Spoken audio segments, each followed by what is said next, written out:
Bonjour à tous et merci de prendre le rendez-vous avec nous ce vendredi 30 août 2024.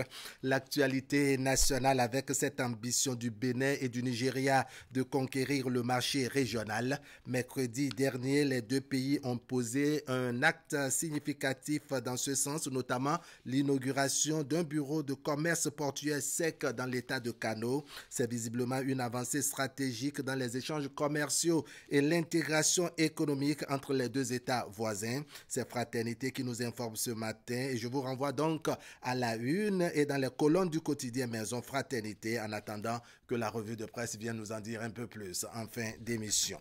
Et puis dans notre alala de ce vendredi, on évoque une pratique, sinon un comportement devenu une habitude pour beaucoup. Il s'agit du fait d'exposer sa vie privée sur les réseaux sociaux. Certains en effet n'hésitent pas à publier leur grossesse, les photos de leur famille, les images des coins de leur chambre et de leur maison, à raconter leur aventure amoureuse ou leur querelle avec X ou encore exhiber leur nudité à la face du monde et ce via WhatsApp, Facebook, TikTok et autres. D'aucuns pensent que cette façon de faire les choses est une modernité et qu'il faut vivre à l'ère de son temps. D'autres par contre sont allergiques à cette façon de se comporter, à cette manière d'exposer sa vie privée sur la toile. Chacun des camps a ses arguments pour justifier sa position. Nos invités aussi, et vous, chers téléspectateurs, que j'espère nombreux au bout du fil. Exposer sa vie sur les réseaux sociaux, utilité ou futilité, c'est la trame de nos discussions de ce matin. Restez donc avec nous. Actu Matin, c'est ici et maintenant. Bienvenue. Bonjour à tous.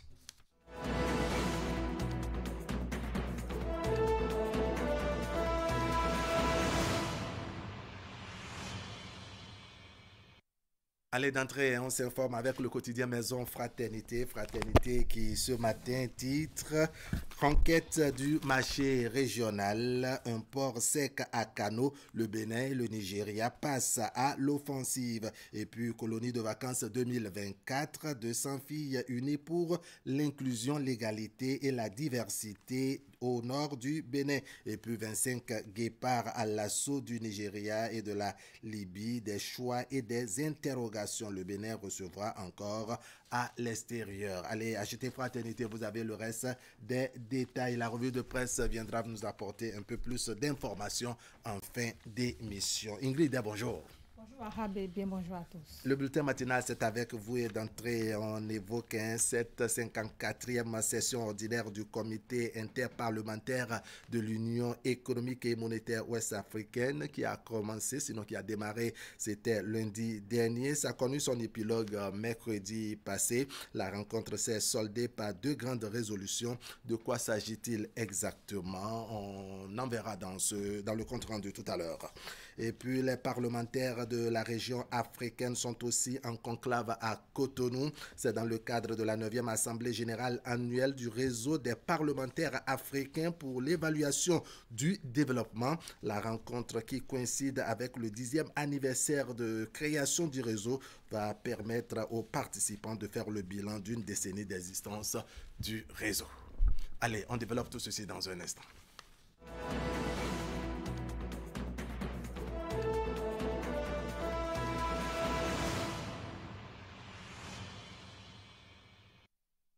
Bonjour à tous. Le comité interparlementaire de l'Union économique et monétaire ouest-africaine achève sa 54e session ordinaire tenue à Cotonou.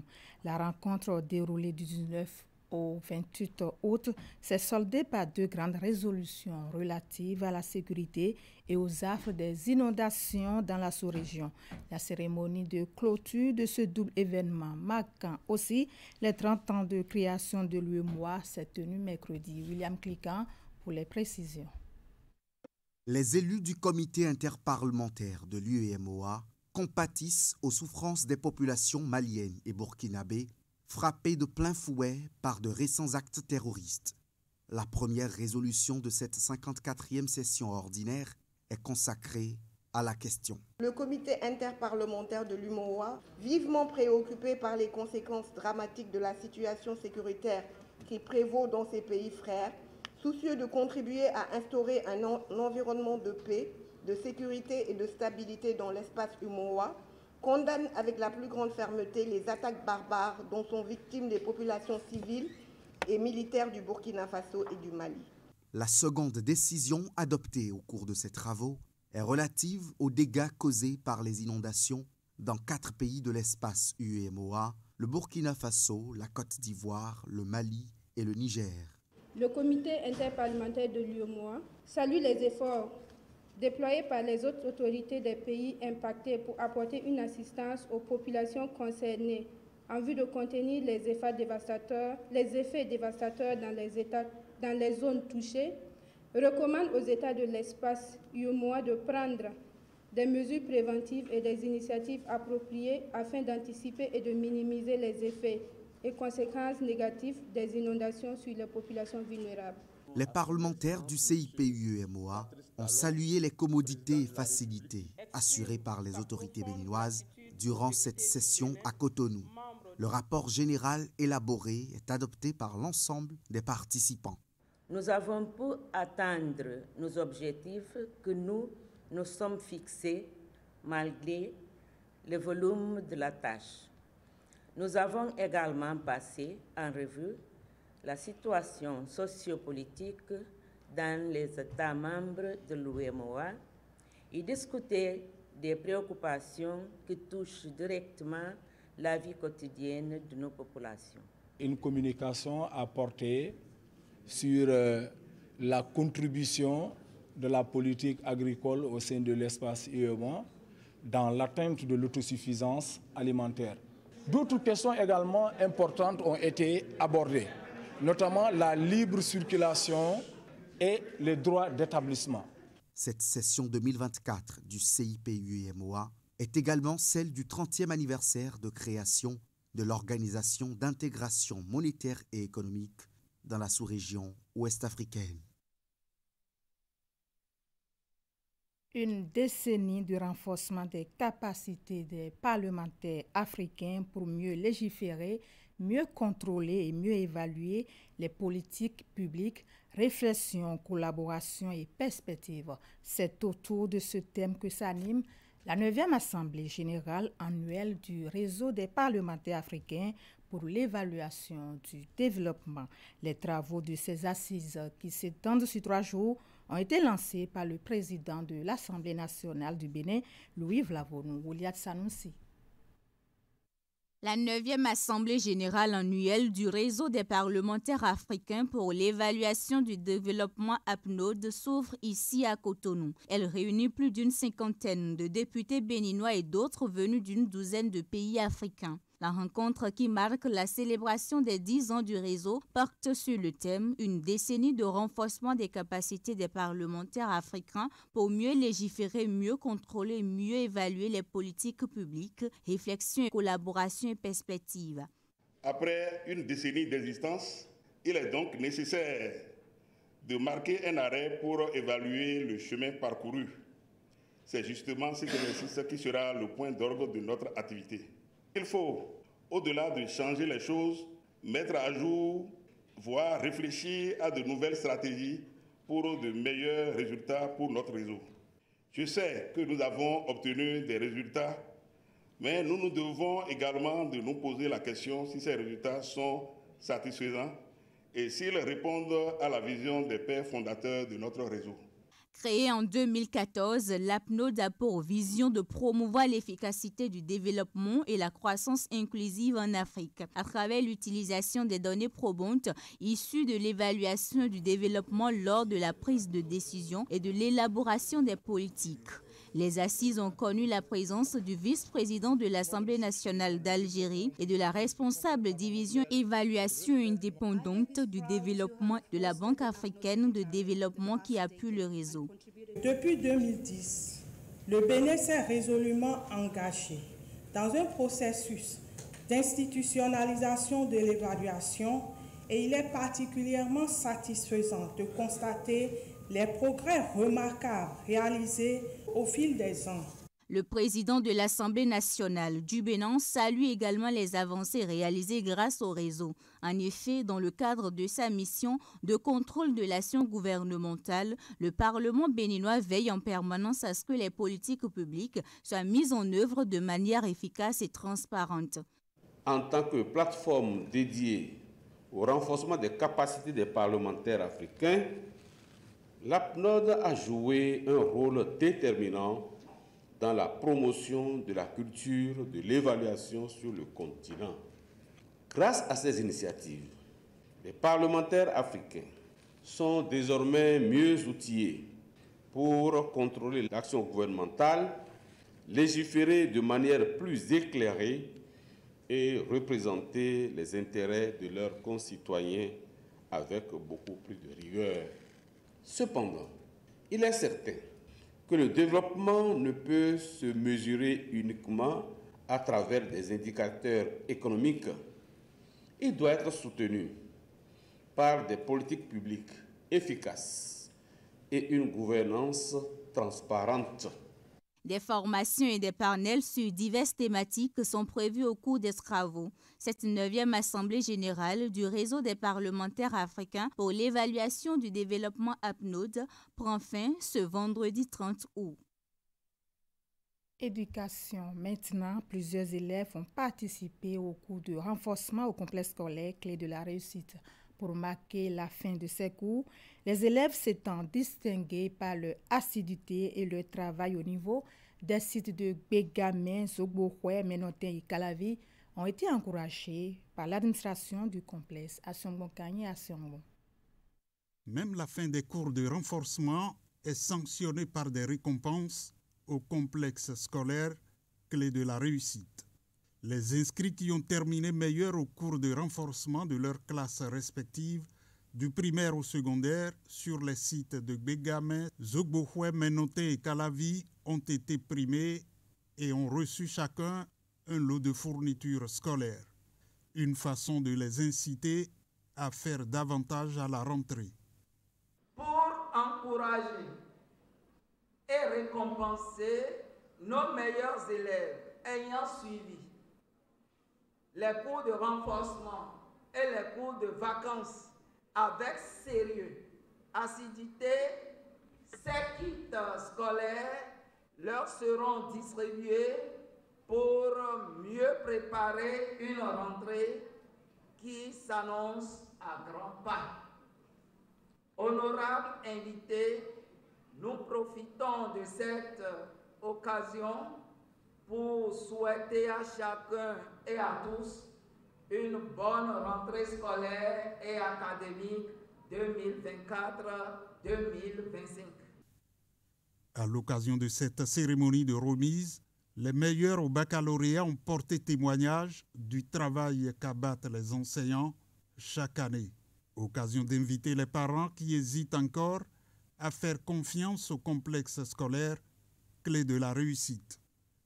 Pour avoir constaté la maîtrise et le savoir-faire de nos encadreurs, nous vous rassurons, chers parents, que vous ne commettez aucune erreur en inscrivant nos frères, nos sœurs, vos enfants au complexe Clé de la réussite du professeur Omer Despoints à Dandéjan. Une fois encore, chers parents, merci de penser vous confier au complexe Clé de la réussite, une école qui cultive chaque jour l'excellence depuis les cours primaires.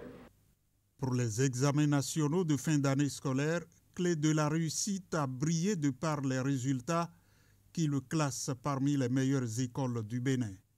Du CEP au baccalauréat, les résultats sont élogieux, ce que souligne le fondateur directeur général du complexe, Omer Dandéjan.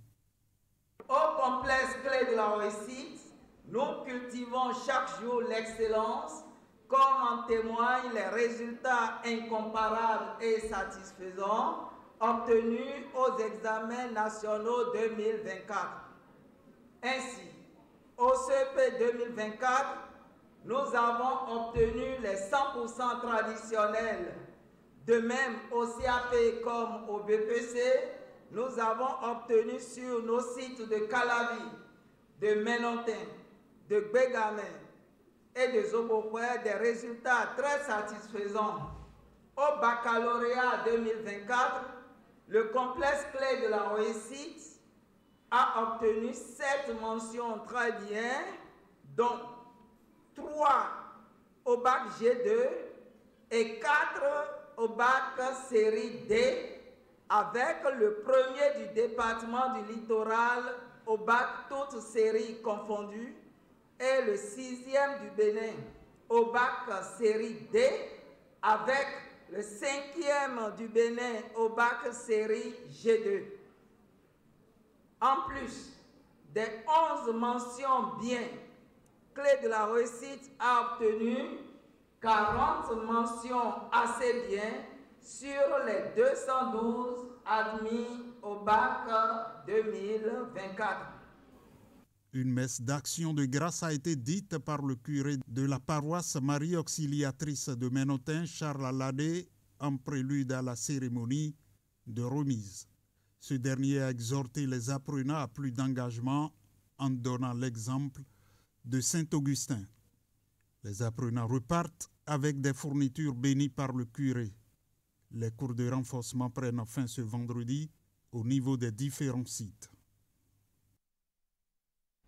L'Agence nationale des transports terrestres, ANAT, a lancé depuis mardi l'enrôlement des commissionnaires agréés en douane. C'est un processus d'inscription sur la plateforme numérique du système électronique de gestion du fret routier du Bénin. L'opération se déroule à la Chambre du commerce et d'industrie du Bénin. Les précisions dans nos prochaines éditions. Et ce sera tout pour cette session d'information arabe. Merci à vous Ingrid pour cette livraison des informations à nos téléspectateurs. L'information qui se poursuit sur le plateau d'Actu Matin, ça me permet de vous donner pêle-mêle comme ça des informations à retrouver dans les colonnes du quotidien Maison Fraternité, colonie de vacances 2024, 200 filles unies pour l'inclusion, l'égalité et la diversité au nord du Bénin. Et puis l'Union européenne se réunit au sujet du soutien à l'Ukraine et reconnaît ses manquements. Et puis, conquête du marché régional, un port sec à Kano, le Bénin et le Nigeria passent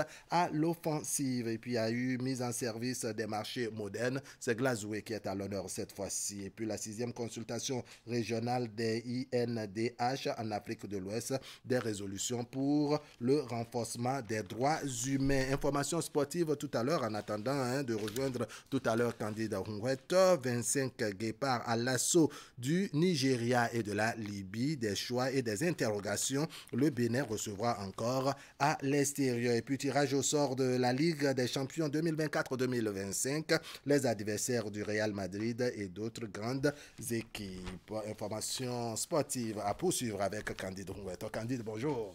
Bonjour et bonjour à tous nos téléspectateurs. Petite transition et puis nous sommes avec vous.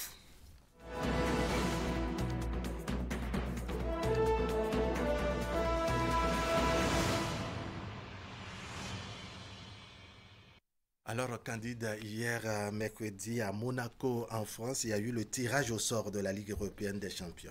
Évidemment, les 36 équipes pour la compétition connaissent depuis hier les différents adversaires pour la compétition qui revient avec un nouveau format. Elles sont fixées sur le sol pour la phase de ligue qui remplace la traditionnelle phase de groupe. Et au cours de cette étape de la compétition, chaque équipe va disputer 8 matchs, dont 4 à l'extérieur et 4 à domicile, et ceci avec 8 différents adversaires. Pour revenir au tirage au sort de cette phase de ligue pour le compte de la saison régulière, le nouveau système de tirage au sort est fait de façon hybride. Une équipe a été tirée au sort manuellement et ses adversaires ont été tirés au sort par le logiciel spécialement conçu qui détermine en même temps de manière aléatoire les matchs que l'équipe joue à domicile et ceux qu'il joue à l'extérieur. Et pour la répartition des clubs qui sont engagés, les clubs ont été catégorisés dans 4 chapeaux en fonction de leur coefficient. Seul le tenant du titre est placé comme tête de série dans le chapeau 1, quel que soit son coefficient. On va faire un zoom sur le tirage de quelques principaux favoris de la compétition et on commence bien entendu par le Real Madrid qui aura comme adversaire Dortmund, Liverpool, AC Milan. Atlanta, Salzbourg, Lille, Stuttgart et Brest. On se tourne maintenant vers le FC Barcelone, l'un des principaux favoris également. Le Barcelone aura comme adversaire le Bayern de Munich, Dortmund, Atalanta, Benfica, Young Boys, Étoile Rouge de Belgrade, Brest, puis Monaco, Liverpool maintenant, qui aura comme adversaire le Real Madrid, le RB Leipzig, le Borussia, sinon le Bayer Leverkusen, AC Milan, Lille, le PSV Eindhoven, la Bologne-Gérone, Man City maintenant, l'un des principaux favoris de la compétition également. Il aura comme adversaire le Inter de Milan, le PSG, Club Brugge, Juventus, Feyenoord, Sporting, Sparta Prague, Bratislava. On se tourne maintenant vers Arsenal qui aura comme adversaire le Paris Saint-Germain, Inter de Milan, Shakhtar Donetsk, Atalanta, Dynamo Zagreb, Sporting, Monaco et bien entendu Gérone. Bayern de Munich aura comme adversaire le Paris Saint-Germain, le FC Barcelone, Benfica, Shakhtar Donetsk, Dynamo Zagreb, Feyenoord, Bratislava, Aston Villa, Juventus maintenant qui aura comme adversaire Manchester City, le RB Leipzig, le Bayer Leverkusen, AC Milan, Lille, PSV Eindhoven, Bologne et Gérone. Inter Milan pour finir avec quelques favoris. Inter Milan aura comme adversaire AC Milan, le RB Leipzig, Club Brugge, Benfica, le PSV Eindhoven, Lille, Stuttgart et puis Aston Villa. On va noter qu'au thème de cette première phase, sinon au thème de cette phase de ligue, les équipes classées de la première à la 8e place seront directement qualifiées pour l'étape des 8e de finale. Celles qui seront classées de la 9e à la 26e place vont s'affronter entre elles au cours des barrages qualificatifs au 8e de finale. Les autres équipes, sinon de la 27e à la 36e place, sont éliminées directement de toutes les compétitions de l'UEFA. Rendez-vous donc demain samedi pour connaître le calendrier complet des différents matchs de cette première phase de la compétition. Alors Candide, il faut dire que dans le cadre des éliminatoires de la Coupe d'Afrique des Nations 2025 qui s'ouvre dans les tout prochains jours, le sélectionneur des Guépards a dévoilé hier jeudi la liste des joueurs convoqués. Et c'était au cours d'une conférence de presse tenue hier dans la salle de conférence du stade général Mathieu Kérékou à Cotonou. Notre a dévoilé une liste de 25 joueurs retenus pour les 2 premières journées des éliminatoires, bien entendu, de la prochaine Coupe d'Afrique des Nations programmée de se tenir au cours de cette trêve internationale. Sur cette liste, on retrouve 3 gardiens de but. On a Sartuné Alagbe qui revient encore. Marcel Dandinou qui était titulaire lors des 2 derniers matchs des Guépards du Bénin.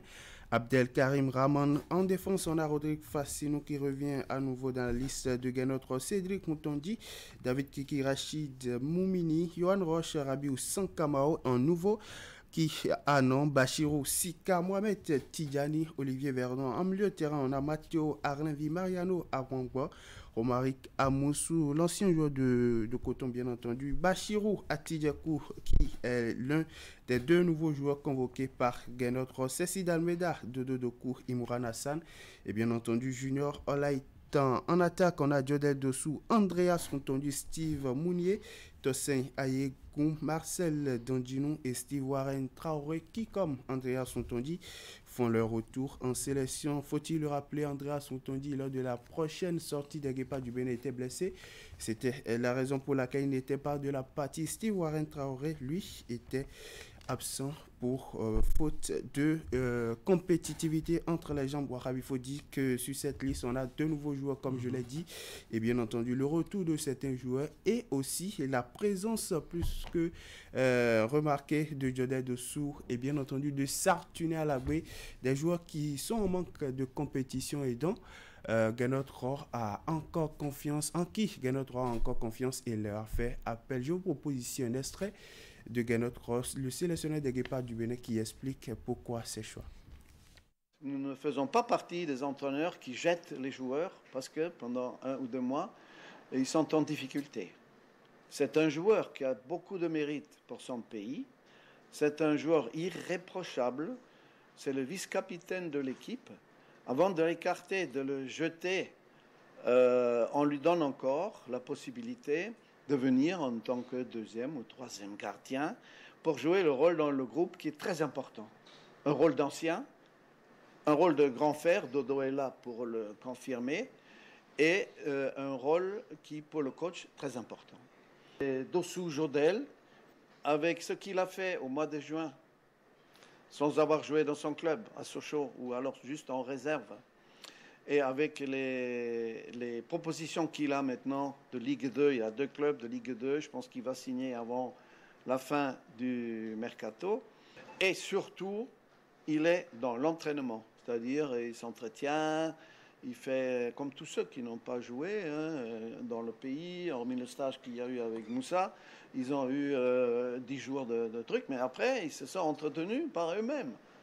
Le championnat s'arrête très longtemps, donc c'est pas facile au mois de juin d'avoir des joueurs dans le rythme, on le sait. Mais on ne va pas pleurer, on va faire en sorte que tout le monde soit dans le coup. Et je n'ai aucun doute, tout le monde est motivé. C'est presque le même groupe que celui que nous avions à Abidjan au mois de juin. 2 nouveaux joueurs qui sont pour la première fois avec moi. C'est Bachirou, qui est au club champion, le capitaine du Coton FC, en tant que défenseur central. Et nous avons Samadou Atidjekou de Banigansé, que nous avons suivi avec Moussa, qui a fait un très bon stage, que nous avons suivi avec Mathias de Guenon, l'entraîneur des U20. Et il a émergé comme un joueur d'avenir et peut-être celui qui est le plus près de notre équipe. D'ailleurs, pour vous dire un chiffre, la moyenne d'âge de notre groupe est de 24,9. C'est-à-dire, quand je suis arrivé, le groupe d'avant, c'était 29 ans. Donc, on est quand même descendu en dessous de 25 ans, en donnant la chance à des jeunes joueurs, et on continue dans cet esprit-là. Voilà, donner la chance aux jeunes joueurs. Ce sont là les explications de Guénot Ross sur la convocation des tout nouveaux joueurs, sinon des 2 joueurs convoqués, à savoir Bachirou Sika et puis Samadou Atidjekou. On va maintenant parler de cette confrontation, sinon de ces confrontations que le Bénin aura avec bien entendu le Nigeria et la Libye dans le cadre de la première et de la deuxième journée des éliminatoires de la Coupe d'Afrique des Nations 2025. Est-ce que le Bénin a une chance face à ces 2 équipes? Sinon, face à tous ses adversaires dans le groupe D, la question a été posée à Guénotra hier en conférence de presse et voici sa réponse. Les chances du Bénin sont réelles. Il y a 4 équipes. On doit finir dans les 2 premiers. Nous avons un groupe qui commence à prendre forme et qui peut être performant. C'est vrai que le favori dans ce groupe, c'est le Nigeria. Ensuite, nous avons le Rwanda, que nous savons qu'il est difficile à battre aussi, donc attention. D'ailleurs, ils avaient fait match nul, il me semble, en Coupe du Monde avec le Nigeria au Rwanda, sur leur terrain synthétique, toujours difficile à jouer. Ensuite, nous avons la Libye, qui est un peu l'inconnu. Donc le deuxième match va être très important pour vaincre à domicile, officiellement, la Libye à Abidjan. On veut y aller à cette CAN, comme on veut aller à la Coupe du Monde aussi. Quand vous faites une qualification, c'est pour vous qualifier, c'est pas pour faire figuration. Et on mettra tout en œuvre avec notre staff pour y arriver. On a pris confiance, je pense que les joueurs sont là pour confirmer que maintenant, on sait qu'on peut faire bien contre les grandes équipes. Ce n'est pas seulement contre le Nigeria qu'on l'a prouvé, on l'a prouvé même avant, contre d'autres pays. Et du coup, on y croit, malgré les petites difficultés que certains joueurs ont dans leur club, parce que chez nous, c'est autre chose. Ce n'est pas un club, c'est une famille, c'est un groupe qui travaille bien ensemble. Il y a une motivation extrême. Il y a un capitaine, un nouveau capitaine qui a commencé à trouver ses marques et qui dirige bien ses coéquipiers. Et nous avons maintenant une connaissance les uns des autres pour dire qu'on sait où on va. Voilà, le groupe des Guépards du Bénin croit à une probable performance dans ce groupe D. On parle toujours football avec le tournoi des communautés Tchi, Atieme et Lokosa qui aborde ce week-end l'étape des quarts de finale. Demain samedi, Devedodi va affronter Sevotino et puis dimanche à Djokwe va affronter Adamé pour le compte de cette étape des quarts de finale. Ça sera à 16h. Aïnto Chikome va affronter Agbo Gbomé le lundi à 16h et à la même heure, bien entendu, le mardi, Agidi Darkwe va affronter Adoron Kordi. On change de discipline maintenant pour parler handball avec le championnat junior Porto Novo 2024 qui a abordé hier la 3e journée chez les dames. Flambeau a dompté Escuf et dans le même temps EPV a battu Asso Model. Espoir Handball Club s'est imposé bien entendu à Asso Volcan chez les jeunes gens. On a vu une équipe de Flambeau SC qui s'est inclinée devant Escuf 9-37. Pendant ce temps, ASEC a pris le meilleur sur Asso Model et puis Espoir Handball Club s'est imposé à Asso Volcan. La 4e journée de compétition s'ouvre ce vendredi. Plusieurs affiches sont au programme, entre autres à partir de 8h. On aura une rencontre entre Asso Model et Escuf chez les jeunes filles. Espoir Handball Club va affronter Flambeau SC à 12h30 puis Épervier va en découdre avec Asso Volcan qui va sonner 15h30 chez les jeunes gens. On aura des matchs entre Asso Model, Escuf, Espoir Handball Club, Flambeau SC, ASEC Handball Club puis Asso Volcan. L'étape, bien entendu, de la 5e journée, sinon de la dernière journée, s'ouvre le dimanche, le samedi, avec plusieurs rencontres également à suivre. Dès qu'il va sonner 8h, Espoir Handball Club va en découdre avec Escuf. À 11h, Épervier va affronter Flambeau SC. Asso Model va en découdre avec Asso Volcan à 14h. Puis chez les jeunes gens, Espoir Handball Club va affronter Escuf à 9h30. ASEC va en découdre avec Flambeau SC. Et puis Asso Model va disputer les unités avec Asso Volcan. Voilà, c'est tout pour l'espoir de ce matin. Sportivement, votre candidat. Merci d'être passé par ici. Allez, on va parler cette fois-ci culture, tradition, religion et réalité endogènes. Nous sommes, comme tous les vendredis désormais, avec Amoussa Raimi. Il est métaphysicien. Nous parlons du vaudou, métaphysique daroméenne de Bodizangbe. Voilà, il va nous détailler de quoi cela retourne dans un instant.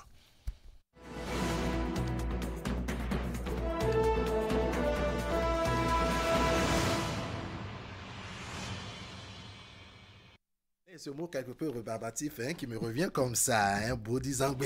Nous sommes avec Amoussa Raimi. Amoussa Raimi, bonjour. Bonjour à toi, mon frère. Merci d'être revenu sur le plateau d'Actu Matin. Je précise que vous êtes métaphysicien. Comme je l'ai annoncé ce matin, on s'intéresse au vaudou métaphysique daroméenne du Bodizangbe. C'est quoi exactement? Qu'est-ce qu'il faut retenir à travers le thème d'aujourd'hui? C'est d'abord pour rendre hommage à Dieu et aux membres de nos ancêtres. Mais également rendre hommage à celui qui aujourd'hui est en train de revaloriser et de nous redonner notre place. D'accord. C'est-à-dire le président Patrice Athanase Guillaume Talon, à qui nous souhaitons bonne arrivée. D'accord. Bodizangbe, nous on dit lundi, mardi, mercredi, mais nous on a nos noms. D'accord. De nos jours. C'est ça. Donc c'est un des noms de nos jours. Bodizangbe, oui, c'est le nom de mardi chez nous. D'accord. Qui s'appelle aussi Gouzangbe. D'accord. Donc, Bodizangbe et Gouzangbe, ce sont des synonymes. Merci. D'accord. Et ça désigne mardi. Mardi. D'accord. Jour en liaison avec la planète Mars. Ok. Et maintenant, le signe du phare que nous appelons Gouda Medi. C'est surtout ça. D'accord. Nos parents, nous, ont fait des liens entre les jours, oui, et les signes de l'aura. D'accord. Et ils sont allés plus loin. D'accord. Vous verrez que le signe de l'aura que nous appelons Gouda Medi jette des signes astrologiques et des nombres. D'accord. Et des couleurs. D'accord. Et des paroles sacrées. D'accord. Pour dire simplement que aujourd'hui, il ne s'agit plus seulement de donner des noms en regardant le calendrier. Si c'est possible, pourquoi ne pas faire Matthieu 16, verset 7 dans notre tradition noble qu'est le vaudou? D'accord. D'accord. Alors, quel lien peut-on faire exactement entre le Bodizangbe et le Gouda Medi, le signe, je dirais, géomantique? Ce signe, d'abord, dans le rang, c'est le 9e. Donc, en liaison avec le nombre 9 d'abord. Mais dans la métaphysique supérieure daoméenne, c'est en liaison également avec le nombre 13. D'accord. Le nombre 9, le nombre 13, comment on les obtient pour ceux qui nous regardent? Dans le phare, la numérologie liée au phare est d'abord la numérologie du rang d'abord. Mais en plus de ça, il y a ce que nous appelons une autre numérologie, et il y a la Kabbale. Et c'est ça qui ressort le nombre 13. C'est ça. Donc tout enfant normalement, et spécialement tout enfant qui est né un mardi 9 ou un mardi 13 est sous le commandement de Gouda Medi. D'accord. Je ne sais pas si vous voyez. Oui. Un mardi 9 ou un mardi 13 doit savoir qu'il est sous le commandement de ce signe. Quel que soit le mois. Quel que soit le mois. D'accord. Maintenant, si en plus c'est un mardi 9 mars ou 13 mars, vous voyez, mars encore. Mardi en mars encore. Oui. Si vous voulez que les gens vous appellent et témoignent. D'abord, cet enfant, nous demandons humblement à ses parents que l'enfant là doit subir plutôt une éducation au niveau des nerfs. D'accord. On doit lui apprendre, normalement dans nos écoles, on ne doit pas faire n'importe quel exercice à nos enfants. D'accord. Ça devait être par rapport à cette réalité-là. D'accord. Par rapport aux signes astrologiques, au signe de l'oracle, les nombres de la date de naissance de l'enfant. D'accord. Ça fait qu'on sait, dans le corps humain, quel est l'élément qu'il faut contrôler. Ici, c'est d'abord le sang. C'est ça. Qui est nerveux. D'accord. Je ne sais pas si vous voyez. Je vois. Parce qu'il y a un lien entre le signe que nous appelons Gouda Medi, le jour mardi, les nombres 9 et 13, et le symbole du couteau et de l'épée. D'accord. Ça fait les champs lexicaux, je dois dire, de la violence et de la brutalité. C'est pour ça que très tôt, il faut que les natifs de ce signe Gouda Medi ou du mardi 9, 13, on les emmène surtout à faire un travail de la maîtrise de soi permanent. D'accord. Sinon, leur colère, excusez-moi, puis, excusez-moi, quand c'est une femme qui n'a plus ses règles. Oui. Là, nous sommes au niveau des femmes. C'est-à-dire une femme qui est sous le signe de Gouda Medi. Qui n'a plus ses règles. D'accord. C'est-à-dire la nervosité là est une... Et si ils ne contrôlent pas ça, souvent ce sont des gens qui maintenant ont des problèmes aussi du cœur. D'accord. Alors, Amoussa Rahimi, je voudrais qu'on fasse, je dirais, une corrélation avec les signes astrologiques qu'on connaît en français. Parce que là, nous sommes dans l'endogénéité, n'est-ce pas? Les gens peuvent ne pas se retrouver avec le signe, je dirais, Gouda Medi. Si on doit retourner sur les signes, je dirais, bélier, papillon, en fait, je dis de conneries comme ça, hein, scorpion, bélier, lion et autres. Ça correspond à quoi exactement? Ça correspond à quoi exactement? C'est toujours du symbolisme, mais ici, Gouda Medi est d'abord en liaison avec le signe du taureau. Du taureau, c'est ça. Ça sous-entend que nous parlons, je dirais, un peu des signes de ceux qui sont signes taureau. Oui. D'accord. Maintenant, suivant les décans, il y a la puissance. D'accord. Mais après, il y a les signes scorpions qui sont sous l'influence de Gouda Medi. Et les sagittaires qui sont aussi. Mais c'est d'abord le taureau. Le taureau. Et sous l'influence de deux planètes, Mars et Vénus, vous allez remarquer, quand vous voyez un vrai taureau là, excusez-moi mon frère, acho. D'accord. C'est des gens qui aiment l'esthétique. L'esthétique. Le luxe, la classe. Je ne sais pas si vous voyez. Je vois un peu. Et ils aiment se mettre en vedette. Mais quand la nature emmène une nation ou un groupe ou une société à ce que son chef soit de ce signe, la plupart du temps, et c'est ça que nous vivons aujourd'hui. Permettez que nous lui rendons hommage au président Patrice Athanas Guillaume Talon, qui est du signe taureau. Mais ce n'est pas lui seul. Il y a aussi mon grand frère, Koupaki, qui est aussi du signe taureau. Et il y a également Abla Biochane, qui est du signe scorpion. Donc, comment se fait-il que les trois premières têtes de la nation béninoise aujourd'hui sont tous sous l'influence du signe Gouda Medi? Pourquoi la nature a voulu qu'on en arrive à la notion de l'épée? D'accord. Quelle réponse vous donnez à ces interrogations-là? Non, pour nous, c'est l'épée à utiliser. Hein. C'est ça. C'est le oui ou le non. C'est ça. C'est-à-dire qu'on doit cesser avec la corruption, les vices. Excusez-moi, quand un Gouda Medi règne, c'est l'esthétique qui règne, mais dans le même temps, la justice. Puisque un de leurs symboles, excusez-moi, c'est la balance. Je ne sais pas si vous voyez. Vous verrez que quand un Gouda Medi, un taureau un scorpion ou un sagittaire, excusez-moi, et que c'est réellement, le travail montre qu'ils sont sous ce signe, souvent, excusez-moi, hein, comme on dit, tout travaux cessant, la pagaille doit s'arrêter. D'accord. Ils appuient sur stop en ce qui concerne la pagaille, le Ce désordre que et la nous nage. allons demander humblement en direct à au premier des Béninois, c'est maintenant qu'il continue de rendre le pays beau. D'accord. Mais qu'il continue de s'occuper davantage, comme il a commencé, les grands marchés qu'il est en train d'offrir à nos mamans. Oui. Mais dans le même temps, que la jeunesse trouve à manger. À manger. Et surtout, nous lui demandons à travers la nomination de mon grand frère à la HAC, d'accord, qu'on s'occupe encore mieux de vous. De la presse. D'accord. Alors, quel lien? Parce qu'on entend des fois Gouda, Medji, on entend également Samedji. Est-ce qu'il y a un lien particulier? Oui, un lien particulier? Frère, ce sont des synonymes ou bien? Je vous remercie. Dans la Kabbale, la métaphysique supérieure, Gouda Medji s'appelle la queue du dragon. D'accord. Or, quand on dit queue du dragon, ça veut dire qui est la tête du dragon? C'est ça qu'on appelle Samedi, qui est la tête du dragon. D'accord. Donc il y a la tête, il y a la queue. D'accord. Normalement, quand vous êtes de Gouda Medji, l'idéal, c'est que la vie vous donne votre, comme on dit, votre complémentaire opposé. D'accord. Qui vous équilibre. Oui. C'est-à-dire Gouda Medji sans qu'autour de lui, il y ait les samedis. Ça ne marche pas. Parce que la queue seule. Est-ce que ça veut dire que la combinaison entre deux Gouda Medji, ça ne peut pas marcher, c'est ça? L'idéal, excusez-moi, moi, je ne souhaite à personne. C'est ça. Parce que c'est deux chefs. Les deux dirigeants, souvent, c'est des gens qui réussissent dans la police, dans l'armée, dans la justice. C'est les juges. D'accord. C'est des gens qui, comme on dit, quoi. Ils sont prédestinés à ces genres de métiers et de fonctions. C'est pour ça que quand la nature vous envoie pareille personne, ceux qui savent qu'il ne faut pas rentrer dans le cercle au hasard. C'est ça. Quand vous n'êtes pas prêt à être pur. Je ne sais pas si vous voyez.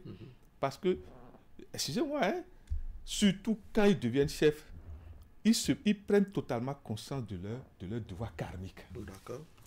Je ne sais pas si vous me comprenez.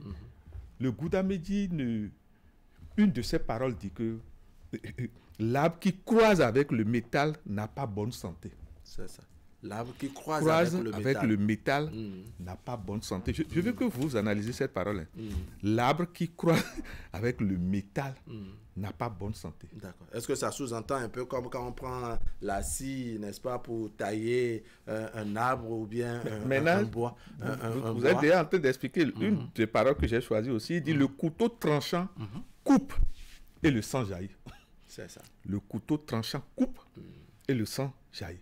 Pour vous dire que ce sont des gens, Dieu leur a donné quelque chose que, excusez-moi, nous tous que Dieu fasse qu'un jour on en arrive là.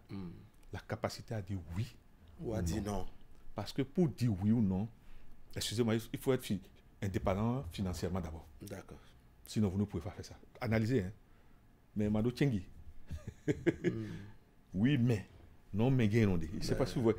Or, c'est des compromissions quand vous êtes dans oui, mais. Non, mais. Ça sous-entend que le ventre affamé serait toujours dans oui ou mais c'est-à-dire oui, mais, non, mais. C'est pour ça que nous lui demandons humblement en direct d'ici que les ventres soient moins affamés. Parce que le ventre affamé ne peut pas les ressembler. C'est ça. Oui, mais là, toujours cela, toujours là. Non, mais là, cela, toujours. Excusez-moi.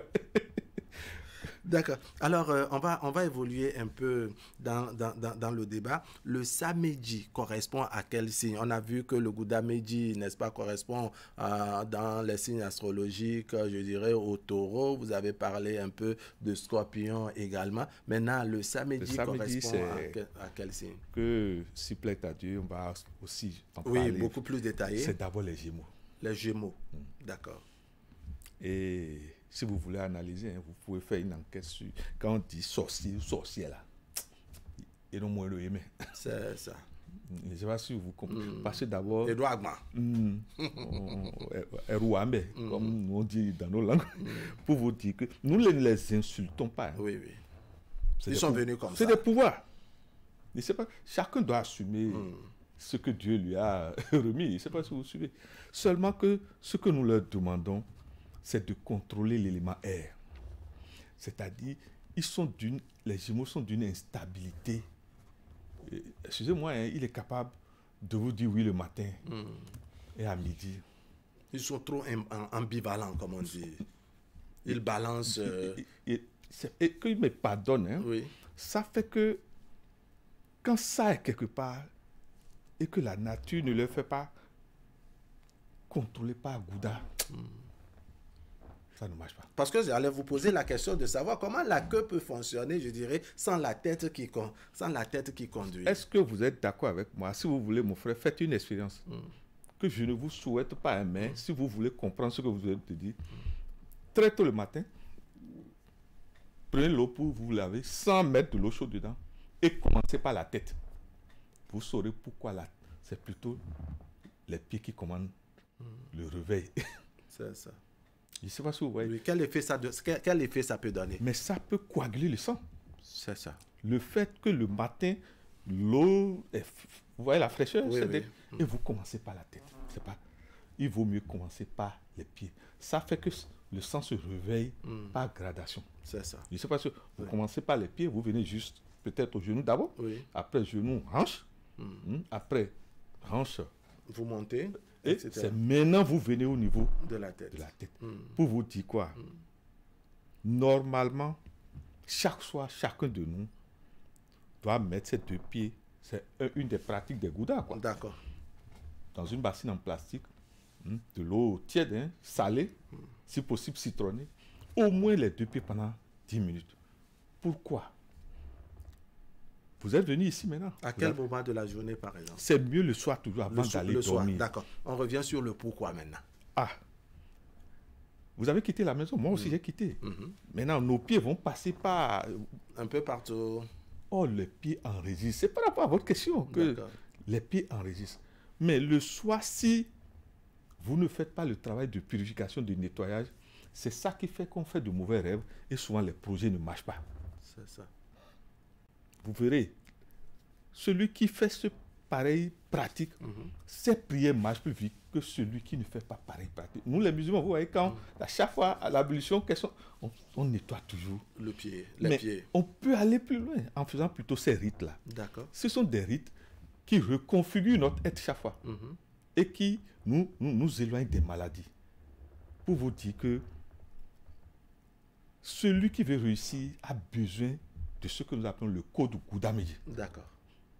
Alors, on va faire un pas en avant. Je rappelle aux téléspectateurs d'abord que ces différentes thématiques que nous avons commencées depuis quelques semaines en arrière, ce sont des thématiques bien vastes, n'est-ce pas, à l'intérieur desquelles il y a des sous-thèmes sur lesquels on aura à revenir. Ce n'est que le début et donc on annonce les choses pêle-mêle comme ça. Je voudrais qu'on puisse finir avec les paroles sacrées des Gouda Medji, des natifs de ce signe-là. D'abord, on demande toujours à nos natifs qui sont de Gouda Medji que leurs paroles soient mesurées, pesées. C'est ça. Surtout quand ils sont en colère.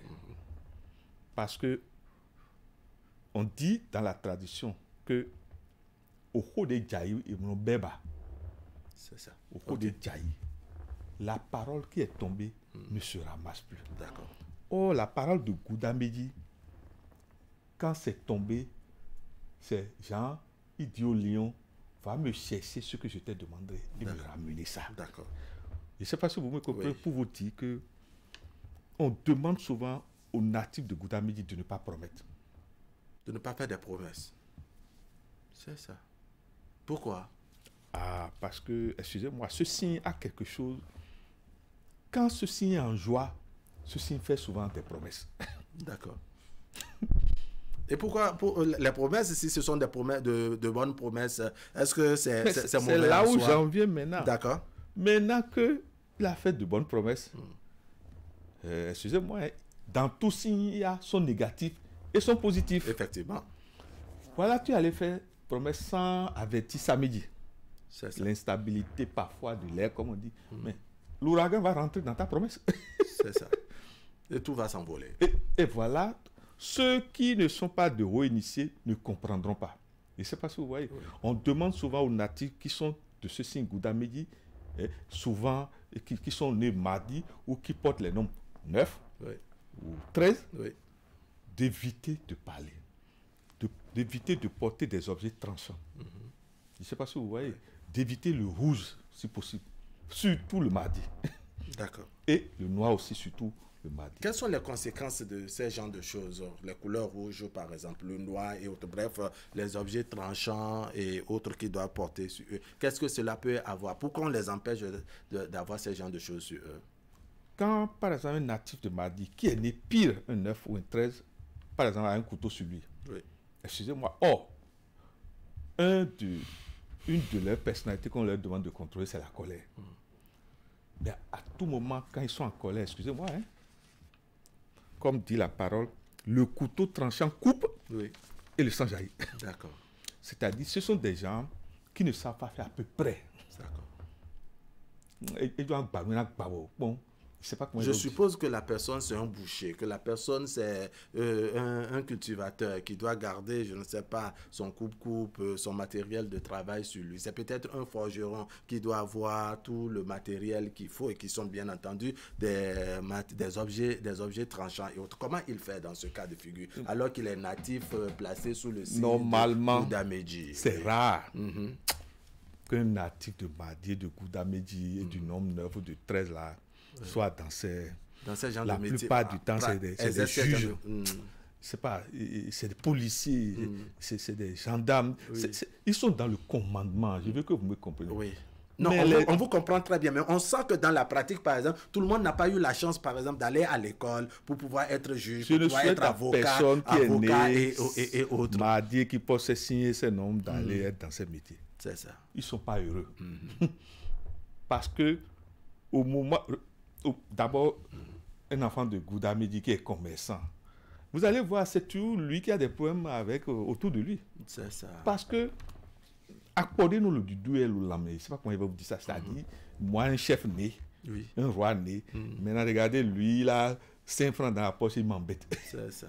Or, c'est lui qui donne. C'est pas, les natifs du 9, quand vous voyez un homme qui est lié au 9... non, de la menu est pédé. Aïe, et donc goyer non la mais à mon meilleur des sous quand des sous devant les rois mais des sous tout le monde moi j'aime quand c'est direct comme ça quoi. Pour faire ça. D'accord. C'est pour ça que Dieu fasse que quand la nature vous envoie un enfant, il m'a dit, maintenant pire un 9 ou un 13, ah mia oui bah mais inscrit dans le banque bon quoi ton. D'accord. Aboussa Raïmi, merci beaucoup. Le temps est vite passé, même s'il y a beaucoup de choses à dire autour de cette thématique. Je rappelle que nous avons parlé du vaudou, du métaphysique, de la métaphysique dahoméenne, du Bodhisangbe. Voilà, on a trouvé à l'intérieur des signes Goudaméji, c'est bien ça, et puis Saméji. Vous avez parlé des signes 9 et 13. Ce sont des natifs également de Mardi qui sont appelés à être des juges et autres. En conclusion, très rapidement, pour ceux qui n'ont pas été à l'école et qui ne peuvent pas être jugés et autres, quels sont les métiers qui peuvent leur marcher, par exemple? Bon, c'est l'élément premier, c'est le fer. Le fer. Normalement, ils sont bien dans la manipulation du feu. Du feu. Ils peuvent exercer le métier de forgeron? Merci. Mais ce qu'on leur demande, c'est souvent, humblement, qu'on soit musulman ou chrétien, quand même, de s'approcher, de faire Matthieu 7, verset 7, envers ceux qui maîtrisent la chose. Et qu'on leur dise, normalement, avant de faire pareil métier-là, voilà des totems à respecter. Sinon, qu'est-ce qui se passe? Excusez-moi, quand un natif du Mardi et des nombres 9 et 13 ne respecte pas les totems, souvent, ce n'est pas lui-même qui subit le coup. D'accord. C'est autour de lui. Et souvent, qu'est-ce qui arrive? Des choses brusques. Je ne veux pas alarmer, quoi. D'accord. Des choses brusques. D'accord. Aboussa Raïmi, vraiment, merci beaucoup. Merci d'être venu sur le plateau d'Actu Matin. On va se donner rendez-vous très prochainement. Ce serait sans doute le vendredi prochain. Mesdames, Messieurs, voici maintenant notre plateau de discussion de ce vendredi fait de société.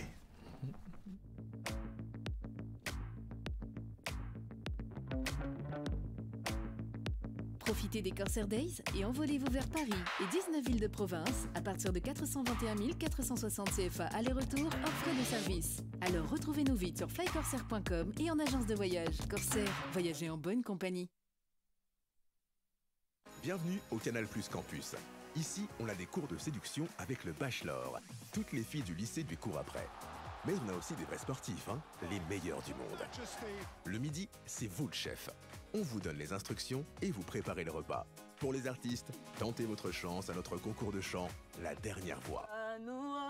Et comme partout, on a des petits potins. Et parfois, ça tourne mal. Commencez l'année sur une bonne note. Les plus grandes affiches sport avec les meilleurs experts. Le retour de vos séries et de vos émissions préférées. La rentrée sur Canal+, c'est 10 sur 10. En ce moment, le décodeur HD est au prix exceptionnel de 1000 francs dès la formule évasion.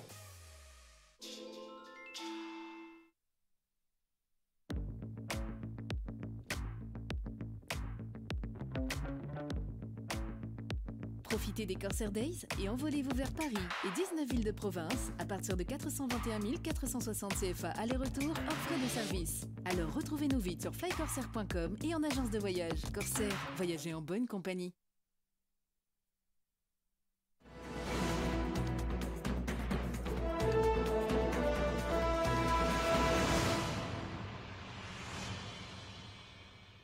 Bonjour à tous, c'est l'heure de nos discussions de ce vendredi fait de société. On s'intéresse à un thème déjà annoncé, l'exposition de sa vie privée sur les réseaux sociaux, utilité ou futilité. C'est en tout cas la trame de nos discussions de ce vendredi.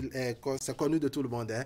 Il y a de ces personnes qui trouvent du plaisir à publier sur les réseaux sociaux, que ce soit leur grossesse, la naissance de leur enfant, je dirais les réalités de leur chambre, la petite richesse qu'ils ont, leur voiture et autres, parfois même leur nudité, ou alors les querelles personnelles ou internes qu'ils ont avec soit leur époux, leur épouse, leurs amis et autres. Bref, toute leur vie est exposée sur les réseaux sociaux. Ces gens de personnes ont leur raison. Il y en a également qui sont allergiques à cette façon de voir les choses. Donc ce matin, on essaie de voir, est-ce qu'il s'agit, je dirais, est-ce qu'il y a une utilité à exposer sa vie privée sur les réseaux sociaux ou bien s'agit-il tout simplement d'une futilité? En tout cas, les téléspectateurs au bout du fil et ceux qui nous regardent ont leur façon de voir les choses. Vous également sur le plateau, vous avez votre manière d'apprécier les choses. Rodrigo Lou, bonjour. Bonjour, cher Wahab. Allez, vous êtes technicien, informaticien, programmeur informatique. Merci d'avoir accepté notre invitation. Véronique Bigan, bonjour. Bonjour, monsieur Wahab. Commerçante dans la commune d'Abomey, Calabi. Ghislain Jérôme Duroquin, animateur radio-télé, bonjour. Bienvenue. Et puis cette grande dame qui nous rejoint encore une fois ce matin, Madame Françoise Aromadan, épouse Yakou, bonjour. Bonjour, monsieur Wahab. Bienvenue sur le plateau. Téléspectateurs. Merci, bienvenue sur le plateau d'Actu Matin. Ça fait plaisir de vous avoir comme ça. Ma première question va donc s'adresser à vous. Quand on expose sa vie privée sur les réseaux sociaux, quelle est votre appréciation, je dirais, de ce comportement qui est devenu une certaine réalité sur WhatsApp, Facebook, TikTok et bien de réseaux sociaux et autres? Comment vous voyez ça? Pour moi, vraiment, ce n'est vraiment pas utile de s'exposer sur les réseaux sociaux. C'est vraiment pas utile. Pourquoi? On n'a plus d'intimité. On n'a plus d'intimité. Qu'est-ce que tu peux faire après que les gens ne connaissent pas? C'est ça. Tu as déjà tout exposé. Oui. Tout est là. Donc, tu n'as plus d'intimité. Tu n'es même plus considéré dans la société. D'accord. Maintenant, ça dépend aussi de ce que tu peux poster comme intimité. D'accord. Moi, je vois qu'il y a des problèmes, par exemple des maladies. Tu as traité partout. Ça ne peut pas aller, ça ne va pas. Oui. Tu peux amener ça. Peut-être les gens peuvent te trouver des solutions. Des solutions. D'accord. Alors, on va évoluer. Je vais faire un premier tour de table. Rodrigo Lou, vous, votre appréciation de ce qui se fait sur les réseaux sociaux, ceux-là qui exposent leur vie sur les réseaux sociaux. Utilité ou futilité? Bon, la plupart des temps, ce sont des futilités. Ah bon? Oui, ce sont des futilités. Développé? Parce que, excusez, ce qu'on remarque, c'est souvent parfois même, ce qui est étonnant, même si la personne a faim, elle vient exposer, j'ai faim. Vous voyez, donc c'est des trucs qui ennuient. Ça ennuie très souvent. Et donc même les envois passent par là. Ou bien il fait froid, ou bien il pleut, ils vont venir mettre sur les réseaux sociaux qu'il pleut. Bon, je ne sais pas en réalité quelle information ils veulent véhiculer en passant ce genre de messages-là. Alors donc, que parfois on est même dans le même quartier. On n'avait rien à nous apprendre. Donc du coup, je me pose 1000 questions et je pense que pour moi, il y a plus de futilité que des trucs utiles. Utile. Madame Véronique Vigan, futilité ou utilité? Je pense que c'est des futilités et qu'on enrichit même le créateur des réseaux sociaux quand on fait ça. Sinon, je ne vois pas en quoi on peut exposer sa vie, on expose tout. Moi, je pense que c'est des choses que moi, je n'aime pas trop. D'accord. Et même ceux qui ont créé les réseaux sociaux ne font pas ça. Hein. C'est ça. Non. D'accord. Je pense que j'ai tendance à dire, est-ce que ces gens-là trouvent quelque chose réellement à faire en faisant tout ça? Parce que quand tu as le temps, est-ce que tu peux faire tout ça? Gisela Jérôme Djirouquin, votre façon de voir les choses? Bon, vous savez, je ne suis pas là pour juger quelqu'un. Toujours est-il que le hasard n'existe pas. C'est ça. Celui qui a pris pour habitude d'exposer entre griffes sa vie privée sur les réseaux sociaux, sûrement qu'il a un intérêt que nous ne voyons pas. Sûrement qu'il a un intérêt que nous ne voyons pas. Et qu'est-ce que nous mettons d'abord dans ce que nous appelons la vie privée? Il faut voir ça. Chez moi, la vie privée, c'est essentiellement basé sur la vie intime de la personne. L'intéressé qui est peut-être une restauratrice et qui expose ce qu'elle mange à travers ses statuts, ses stories. Je ne sais pas pourquoi l'accuser de ce qu'elle publie sa vie privée sur les réseaux sociaux. C'est ça qui la nourrit. C'est ça qui la permet quand même de joindre les deux bouts, si on peut s'exprimer en ces thèmes-là. Donc, ça dépend. Afin d'exposer la vie privée sur les réseaux sociaux, ça dépend du rang social de ce dernier. Ça dépend du rang social de ce dernier. Si nos parents n'avaient pas cette chance de vivre au temps du numérique et que c'est cette génération qui a eu cette opportunité, pourquoi ne pas en profiter? En profiter dans le bon sens. Pour partager ses parties intimes sur les réseaux sociaux. J'ai faim, patati patata. Non, pas ça. Chacun a sa vie. Chacun a sa manière de vivre. Donc je ne condamne pas cela. D'accord. Ça devient très intéressant. Au moins on a quelqu'un qui a un peu de bémol dans sa lecture, je dirais, de notre sujet d'aujourd'hui. Alors je reviens vers vous, Madame Françoise, épouse Yekou. Pourquoi j'allais plutôt dire exposer la vie privée en question vous pose problème? Sur les réseaux sociaux, bien entendu. Pourquoi ça vous pose problème? Comme M. Ghislain vient de le dire, si tu es styliste, c'est normal. Tu portes habit.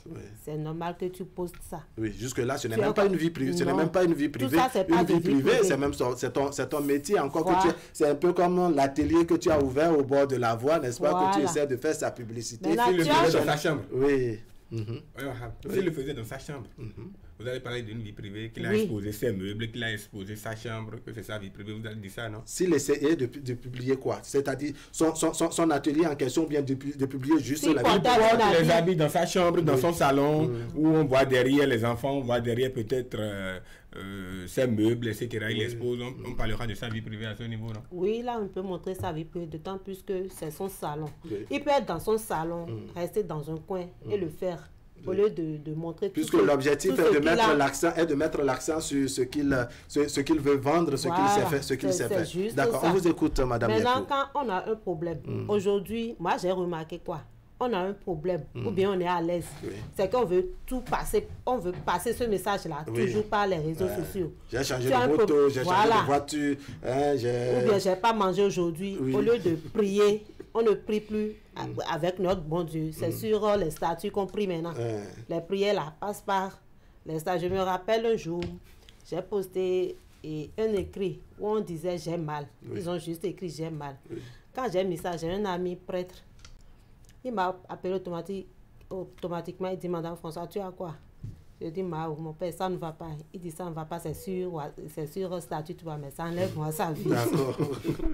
Va prier. Oui. Quand il a dit ça, je me suis rendu compte qu'effectivement, la prière qu'on faisait avant, c'est où? Maintenant, c'est sur les réseaux sociaux. Et ça, je me demande si le bon Dieu, là, c'est sur nos réseaux sociaux qui liment aujourd'hui nos problèmes. D'accord. On vous aura compris. Alors, je vais vers vous maintenant, Madame Véronique Vigan. Il y a que certaines personnes prennent pour habitude d'exposer, je dirais, leur conflit avec leur mari.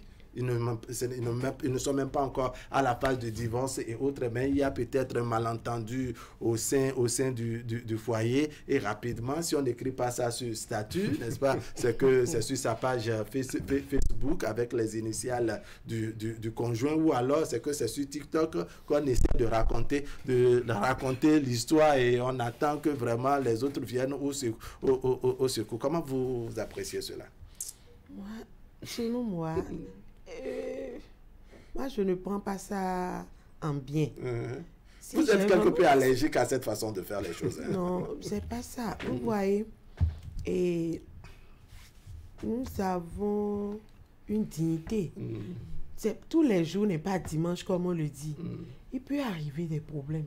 Mais quand ça arrive, asseyons-nous pour résoudre. Pourquoi inviter les autres à parler dans votre vie? Moi, je pense que c'est la solidarité, la recherche de solutions aussi. Nous ne savons pas qui nous aime et qui nous haït. Et puisque l'ennemi est à côté et veut te voir tomber.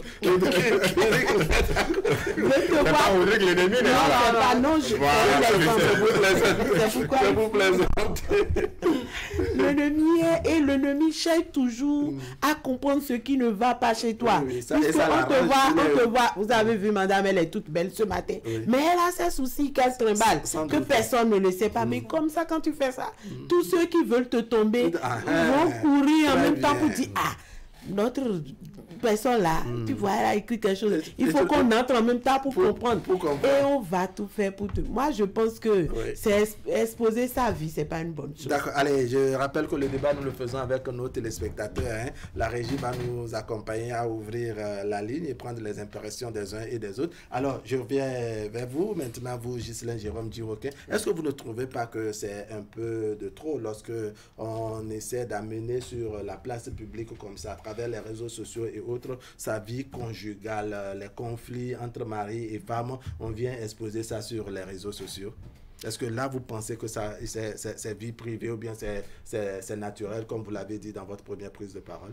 Bon, quand il s'agit de la vie conjugale, comme vous l'avez dit tout à l'heure, on a un souci avec son monsieur ou madame. Et il faut aller directement sur Story, sur Statut, sur Facebook pour exposer ça. Je pense que c'est pas normal. Parce que ceux qui sont déjà non loin de votre maison savent déjà que, attention, il y a telle situation dans cette maison. Rapidement, on voit ça sur les statuts. Et souvent, excusez, hein, ce sont nos mamans qui ont cette habitude. Ce sont nos mamans qui ont cette habitude. La maman, vous voulez dire directement les femmes. Maman égale femme, hein. Je voulais dire les femmes. Ce sont nos soeurs.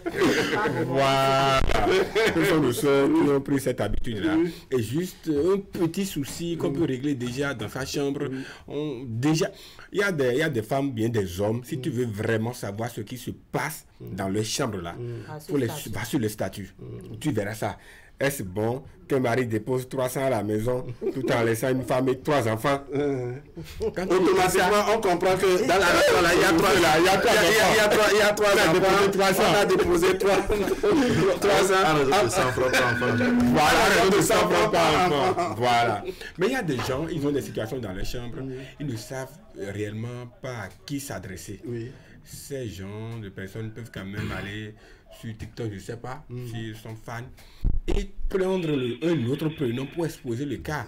Écoutez, les amis, c'est une soeur qui est dans telle situation, elle va exposer son problème. D'accord, j'ai besoin de votre avis. Justin, vous aurez le temps de parole tout à l'heure. Le temps qu'on prenne le tout premier téléspectateur en ligne. Téléspectateur en ligne, bonjour. Bonjour. Merci de vous présenter.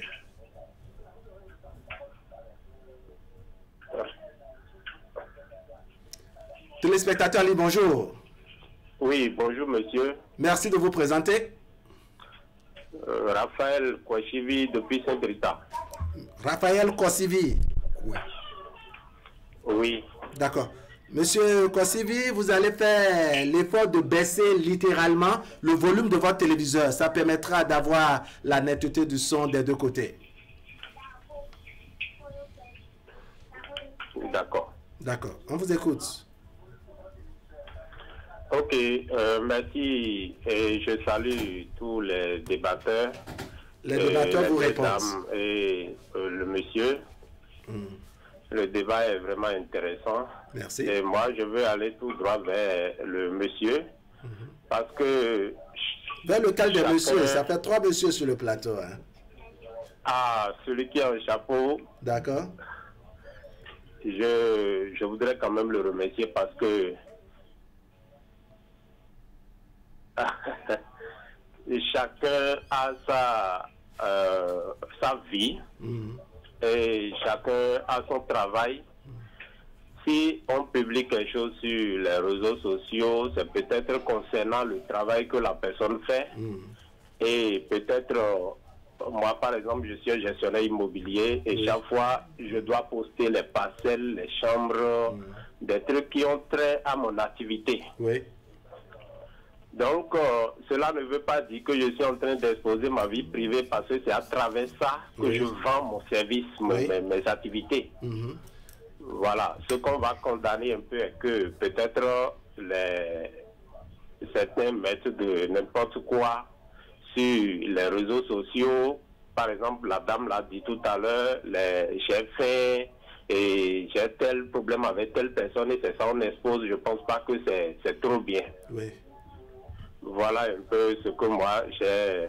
Aussi, les anniversaires d'autres, quand il reste 2 jours, on met sur les réseaux sociaux que mon anniversaire reste 3 jours. Le téléphone enregistre ça. Et après, quand ça fait 1 an, peut-être chez l'autre qui sait déjà que vous avez une fois fêté votre anniversaire, il constate déjà sur son téléphone que vous avez votre anniversaire demain. Ce n'est pas souvent bien ces choses. D'accord. Donc, c'est un peu ce que moi j'ai à apporter ce matin. Raphaël Kouachivi, je vous remercie et très bonne journée à vous. D'accord. Monsieur Kouachivi, merci beaucoup. Allez, un autre téléspectateur en ligne dans cette première manche et puis on revient sur le plateau rapidement. Téléspectateur en ligne, bonjour. Il n'y a encore personne. Allez, on va poursuivre le débat par ici. C'est vous, Ghislain Jérôme Duroquet, qui avait la parole tout à l'heure. Donc je disais entre griffes que ce n'est pas une bonne chose d'exposer ces cas-là sur les statuts, sur Facebook, etc. Tu peux prendre le prénom d'une autre personne, bon, peut-être parce que tu ne sais vraiment à qui parler pour avoir des conseils. Parce que ce n'est pas seulement celui qui vient de la même mère, du même père que toi, que tu peux appeler frère et soeur. D'accord, mais est-ce que ça ne devient pas dérangeant lorsque vous prenez peut-être le prénom d'une autre personne, d'accord, pour le faire, alors que votre conjoint connaît bien la situation? Si on retourne sur l'exemple que vous avez donné, est-ce normal qu'un homme laisse 300 francs à une femme à la maison qui est mère de 3 ans, de 3 enfants? Vous êtes un peu intelligent. Vous ne pouvez même pas exposer les problèmes exactement. Oui, vous exposez ça. Modifier un peu. Oui, mais monsieur en tout cas, le conjoint avec qui vous avez souci, n'est-ce pas, se reconnaît dedans et va se plaindre de ce que vous exposez. C'est aussi vrai. C'est aussi vrai. Je donne un exemple rapidement. Vous savez, pour ceux qui ont l'habitude de voir moi mes statuts, c'est souvent les fêtes. C'est souvent les fêtes. J'ai un ami au barreau du Niger qui m'a même appelé un jour pour dire: mon frère, mais écoute, c'est quoi ton intérêt? Chaque fois qu'on voit tes statuts, c'est toujours des fêtes par ici, par là. Je lui ai dit: mais écoutez mon frère, c'est de ça moi je vis. Quand les gens voient ça sur mes statuts, mais telle décoration, j'ai besoin de telle décoration. Là où tu étais le samedi passé, ils ont décoré les bâches de telle manière. Est-ce que tu peux me trouver celui qui a fait ça? Moi, je trouve celui qui a fait ça. J'aime mon argent que je gagne dedans. Vous voyez un peu. Un jour, j'ai été animé à Abomey, un samedi. J'étais en pleine animation quand j'ai pris les images, je les ai postées, etc. Quelqu'un m'a écrit: mais toi, tu donnes trop tes positions, statuts, etc. Je sais pourquoi je fais ça. Dans cette journée, quelqu'un m'a appelé à Zapota. Ah, j'ai vu tes statuts tout à l'heure, j'ai constaté que tu es dans le jour. Dis-moi, est-ce que tu peux me gérer notre fête de notre retrouvaille de telle famille pour nous le dimanche, c'est prévu pour le dimanche. J'ai donné mon cachet, j'ai pris mon cachet. Toi qui es derrière, tu ne sais rien de tout ce que je fais, tu es là à me juger, mais lui là, c'est quoi, c'est quelle agitation. Mais moi, je ne prends pas ça comme de l'agitation. Je sais ce que ça me ramène. D'accord. Ça, on vous comprend. Alors, on a écouté un téléspectateur en ligne tout à l'heure. Je crois qu'il y a un autre qui se manifeste au bout du fil. Vous aurez la parole tout à l'heure, Madame Yekou. Téléspectateur en ligne, bonjour. Bon, visiblement, il n'y a personne. On a entendu également M. Kwesivi, n'est-ce pas, qui nous a appelé depuis Sainte-Rita. Quand il s'agit d'exposer, je dirais, ses activités, c'est en quelque sorte une publicité. En temps normal, il n'y a absolument rien à se reprocher à ce niveau. On ne dira même pas que c'est une vie privée. C'est un peu comme si un Wahabali para comme moi, par exemple, refuse de se montrer à la télé alors que c'est ça qui est son job. Téléspectateur, bonjour. Bonjour. Merci de vous présenter, de parler un peu plus fort, s'il vous plaît. Oui, je suis M. Kader. Monsieur Kader. Oui. Vous nous appelez d'où? De Gogounou. Gogounou, waouh. Monsieur Kader, comment allez-vous? Ça va bien. D'accord, ça fait plaisir de vous avoir ce matin. Merci, je salue tous vos invités. Ils vous répondent. Merci. Pour moi, ce que moi je vois, c'est la maternité africaine comme ça. Hein. Reprenez, s'il vous plaît. Je dis, pour moi, par rapport à cette situation, il faut se présenter, comment on appelle, poser sa vie sur les réseaux sociaux. Souvent, je vois, c'est nous les Africains, nous sommes agités à faire ça. Parce qu'aujourd'hui, si vous voyez aujourd'hui maintenant dans le pays, c'est un tour, il est difficile de voir un blanc, de prendre tout son temps, d'exposer son corps aux réseaux sociaux, ou bien de monter sa chambre, ou bien... En tout cas, c'est l'Afrique qu'on voit tout cela. D'accord, M. Kader, vous écoutez. C'est une sensibilisation aux jeunesses, de les amener à la raison. C'est ceux qui ont créé les réseaux sociaux, ils ont créé ça pour permettre aux gens de faire la publicité de leurs produits comme l'autre le dit. Parce qu'à l'époque, il n'y a pas de réseaux sociaux, il n'y a pas TikTok, il n'y a pas Instagram. Donc quand il y a un produit pour passer, il faut aller à la télé, la radio, tout ça là. Maintenant, aujourd'hui, il y a les réseaux sociaux, TikTok qui est là, Facebook est là, Instagram est là. Donc c'est facile aujourd'hui, maintenant quand il y a un produit, tu peux explorer ça pour faire la vente en ligne. Maintenant, quand tu vois nos jeunes soeurs africains, il peut se lever même, de te déshabiller pour rester nul, pour exposer ça sur les réseaux sociaux. D'accord. On montre même moi les gens, c'est ça, il fait l'amour, lui, ça me fait payer, ça me fait payer, continuer, il met ça dans les réseaux sociaux. C'est ça. Est-ce que ça donne une bonne indication même? D'accord. On peut tu pas voir même un blanc de prendre tout son temps à faire tout ce qu'on a là. Malgré que c'est ceux qui ont créé les réseaux sociaux, TikTok, c'est les blancs qui ont créé. D'accord. Merci beaucoup, M. Kader. Oui. Oui, on a compris l'essentiel de votre intervention. Vous voulez conclure? Oui. Allez, bonjour aux populations de Gogounou. Merci. Merci bien. La régie nous permet de revenir sur le plateau. On va donner la parole à Mme Yekou qui souhaitait intervenir depuis. Oui, par rapport à ce que M. Djiroquin a dit, il pose souvent ses fêtes. C'est pas que c'est mauvais. Tu es déjà à la fête, tu poses. C'est aussi bien. Mais c'est ta position. Il y a des gens, c'est en allant à la fête là, on fait déjà photo sur la route. En route pour, c'est dangereux. Surtout qu'on est en Afrique. En route pour, c'est que tout le monde sait que tu es en résumé, vous trouvez qu'il y a d'utilité, mais il y a également un danger. C'est vrai, Ghislain Jérôme Djiroquin a expliqué combien ça lui attire peut-être la clientèle, parce que j'ai précisé que Ghislain Jérôme Djiroquin est animateur radio-télé. Il fait également, je dirais, des animations live et autres. Ça lui attire la clientèle. Mais vous pensez que à côté de cela, il y a un autre pan, un danger qui peut-être l'expose, où on connaît sa position. On connaît ta position. Il y a du harcèlement. Il y a les cambriolages. tout ça qui t'attend en fait. Oui. Pour moi, si tu veux aller quelque part, va. Peut-être arriver là, tu peux poster. Oui. Mais ton retour, que personne ne le sache encore. D'accord. C'est-à-dire privilégier ou bien sécuriser au maximum sa vie privée. Sa vie privée. D'accord. Justine, je vous permets de prendre le téléspectateur en ligne parce que je sens qu'il y a quelqu'un qui est au bout du fil et là, la régie nous aide à revenir sur le plateau. Téléspectateur en ligne, bonjour. Oui, bonjour le plateau. Merci de vous présenter. André Assoba m'appelle. André Assoba. Oui. Vous nous appelez d'où? J'appelle de Dekoumbé. D'accord, on vous écoute, monsieur Assoba. Oui, mon intervention ira directement vers celle qui expose spécial à l'eau. On vous écoute? Oui, surtout les dames qui exposent les problèmes de leur couple. C'est ça.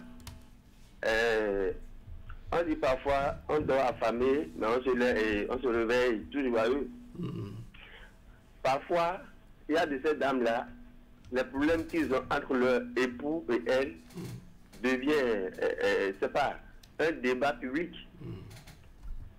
Ou carrément, mais en réalité, lorsque vous publiez ce que vous faites sur les réseaux sociaux, il n'y a pas d'inconvénient.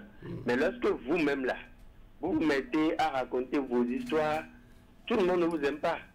C'est ça. Tout le monde ne vous aime pas. Et il y a même un âgé qui m'a dit, même le fait de mettre en profil la photo de ces enfants même là, permettre aux gens de mauvaise volonté de les envoûter d'une manière ou d'une autre, parfois de changer même leur destin d'une manière ou d'une autre. Nous sommes en Afrique. Donc, il va falloir que nous sachions raison garder en faisant ces publications-là. D'accord. Et il y a des fois même d'autres socialistes. Mais ce qu'elles portent, d'ailleurs, porte atteinte à leur, c'est pas, à leur personnalité, je dirais. Je veux pas être styliste, par exemple, porter un habit qui expose le début de médecin, par exemple, en tant que femme mariée. Comme ça ne donne pas de bonne impression. D'accord. Alors, monsieur André Assoba, vous avez parlé de ces femmes qui exposent leur vie, je dirais, conjugale sur les réseaux sociaux. Y a-t-il pas des hommes dans ce cas aussi? Bien sûr. Par exemple, je prends le cas d'une dame, peut-être qui allait surprendre son époux, peut-être dans une auberge, et l'homme vient à la maison pour lui servir à manger. Elle dit, monsieur passe partout, la nourriture est prête. Ça. Nos limites. Nos limites, la nourriture est prête. Et après, elle va sur les réseaux sociaux et dit, il y a eu ça, etc. De ces annuaires-là. Oui. Non, la question que je posais exactement, monsieur Assoba, c'est de savoir, est-ce qu'il n'y a pas des hommes aussi qui vont sur les réseaux sociaux exposer la vie conjugale sur, je dirais, sur la toile? Ah, c'est possible, c'est possible. D'accord. Monsieur Assoba, merci beaucoup. Merci beaucoup. Allez, c'est la première manche. On revient sur le plateau pour avoir un peu de temps. Pour les hommes, c'est quand surtout il y a la déception. Ils exposent la femme tout de suite. Même à travers des chansons.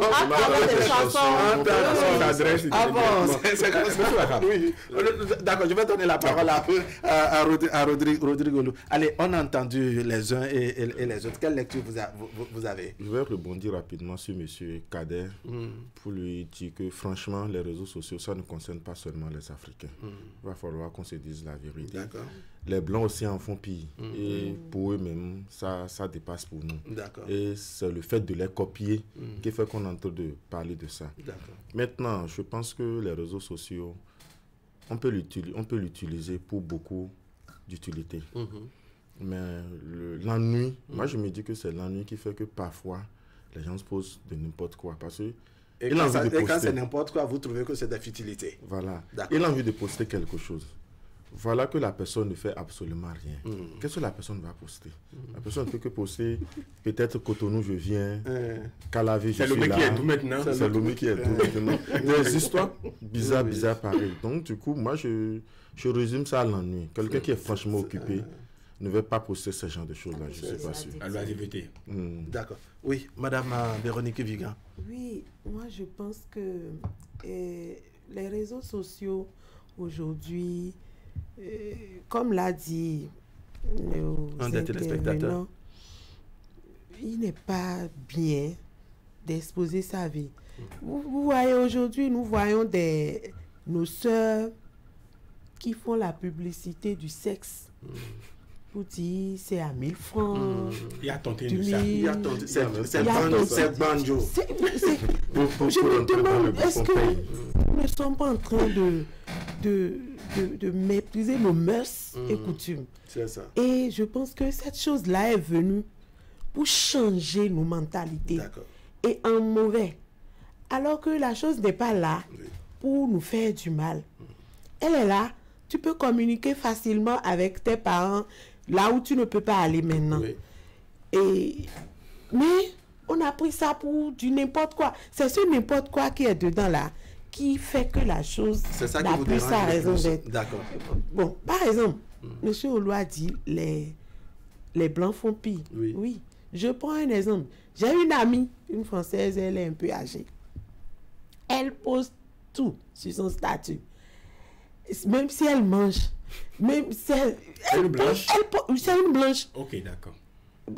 Elle ne travaille plus, mais elle poste tous les réseaux sociaux, même si c'est sur Facebook, tout. Même si maintenant je viens de me laver, maintenant je viens de fumer, maintenant je viens de faire ceci. Et quand tu passes... J'espère qu'elle ne montre pas souvent là où elle est en train de se laver. Non, elle ne montre pas ça. Mais elle dit, je viens juste de me laver. Maintenant je viens de fumer, je viens de manger. Ça rejoint en route pour... déjà. Moi je me dis, bon, celle-là, est-ce qu'elle n'est pas en train de tuer ses soucis? Et quand elle a des soucis, elle écrit en même temps. Hey, quelle déception. C'est pourquoi je hais les Africains. Et quand tu dis, tu as quel problème? C'est un homme qui l'a dragué, qui l'a menti. Et automatiquement, quand tu la prends, si tu n'as pas le temps, ne la prends pas. Si tu la prends, elle peut te raconter tout ça pendant 2 à 3 heures de temps. Si tu lui accordes le temps. Et quand même tu lui dis, oh vraiment, laisse-moi, je te rappelle. Si ça fait 10 minutes après, tu me dis, Madame Véronique, mais tu m'as oublié là. Et comme ça, je pense que quand Rodrigue, j'ai dit oui, il y a d'autres qui font pire. Mais par contre, d'autres, tu ne verras même pas leur profil. Ils ne mettent même pas de photo de profil. Et tu te demandes si est-ce qu'ils vont même en ligne. D'accord. Voilà. Allez, alors on revient pour faire un point. On a conclu que quand il s'agit de ses propres activités, quand c'est un travail qu'on fait, un métier qu'on exerce et autres, qu'on veut faire la publicité, l'exposer sur les réseaux sociaux, mettre ça en statut ou en profil, ça, on ne parle pas encore, je dirais, d'une exposition de vie privée. On parle de ce qui est censé être intime, je dirais, à la personne ou aux membres du couple ou de la famille. C'est sur ce point que je voudrais amener Madame Yekou. Ceux-là et celles-là, n'est-ce pas, qui ont cette facilité d'exposer, je dirais, même leur partie intime, leur corps sur les réseaux sociaux. Comment vous trouvez ça? Et monsieur Wahab, c'est une maladie. Ah bon? Oui. Sur les réseaux sociaux. Comment on appelle cette maladie? C'est une maladie. En fait, ça devient... Il y a variole du singe, est-ce que c'est pas variole des réseaux sociaux? Ça devient de l'addiction. Tu es là, si tu ne prends pas portable, tu n'es pas à l'aise. Ce que tu veux faire, tu laisses ça même. Tu as affaire, mais tu laisses ça. Tu dois être tout le temps en train de faire photo. C'est que tu ne te contrôles même plus. Tu as même tu es allé quelque part avec des amis pour quelque chose. Tu ne t'occupes pas de la chose. Tu ne vis pas le moment. Tout le temps, toi, c'est comment faire photo pour pouvoir mettre sur les réseaux sociaux. C'est une maladie, en fait. Il y a d'autres qui le font même sans le savoir. On est avec son copain. Je dois montrer aux gens. Avec sa chérie, on fait un selfie et puis ça se retrouve sur les réseaux sociaux. Et puis c'est peut-être ce que statut que tu es en train de faire, peut-être c'est pour parler à une autre personne. Quand il va voir ça maintenant, quand il va voir ça maintenant,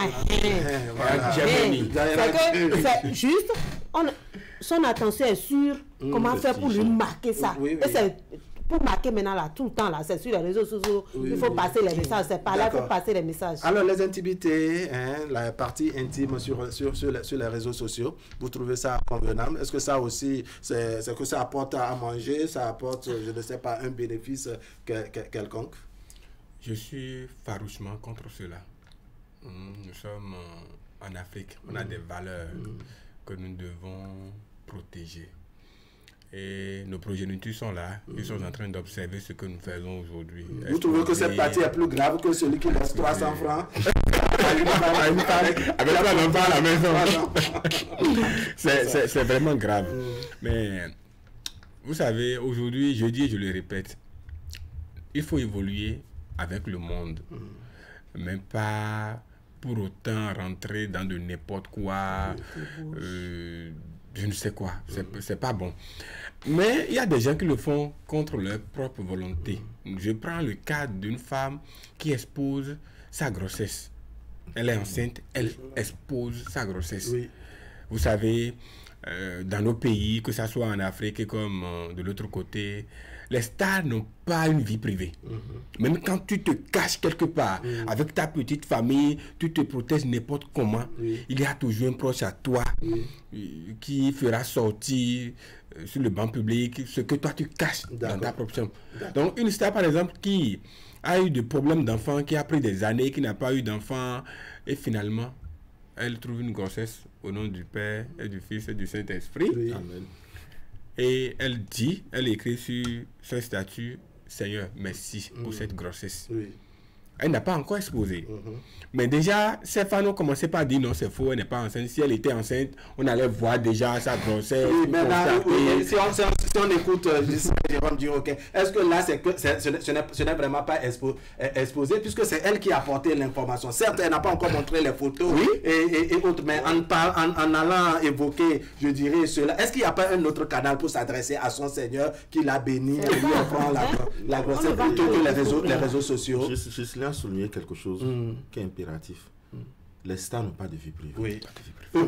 Là où la personne est cachée, vous en savez quelque chose. Vous allez fouiller sur ça, ce que vous aurez une petite information pour pouvoir vendre. Vous regardez le cas de Roto maintenant au Congo.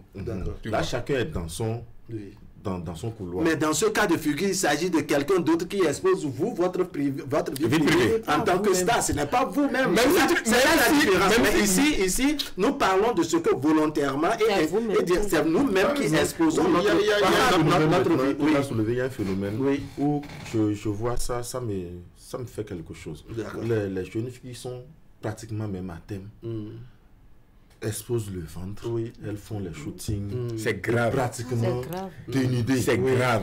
Dans des petits trucs, et ils mettent ça sur les réseaux sociaux. C'est grave. Avec le visage. Avec le visage. On voit tout. Le trait, tout. C'est quoi ça là?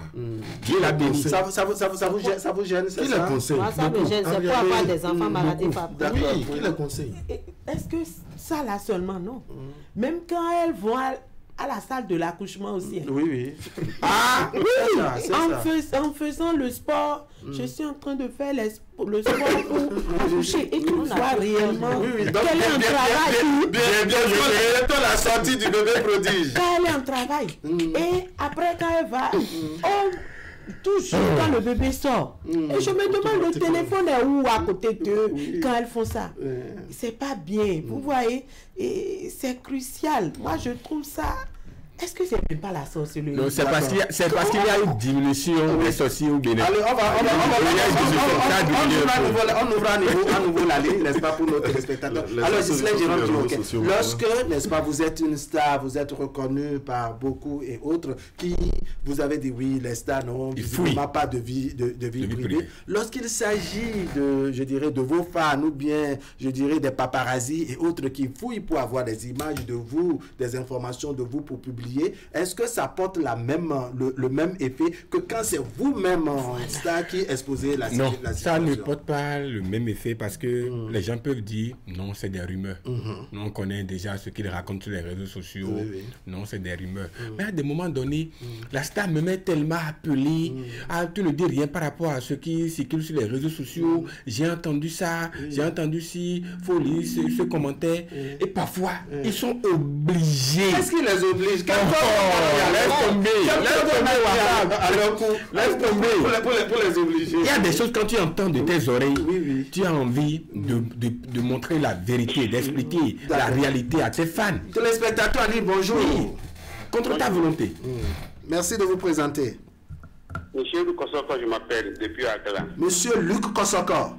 Monsieur Ilou Kosoko. D'accord, Monsieur Kosoko. Oui. D'accord, je vous écoute.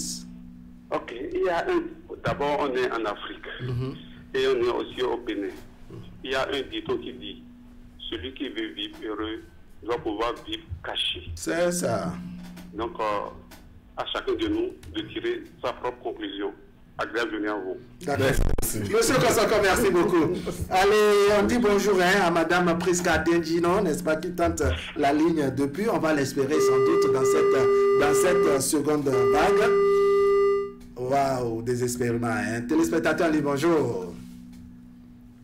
Bonjour. Merci de vous présenter. Madame Benou, dis-je. Waouh, Madame Benou, comment allez-vous? Je vais très bien. Ah, enfin, vous êtes là. Merci de nous faire plaisir. Je me réponds mes postes.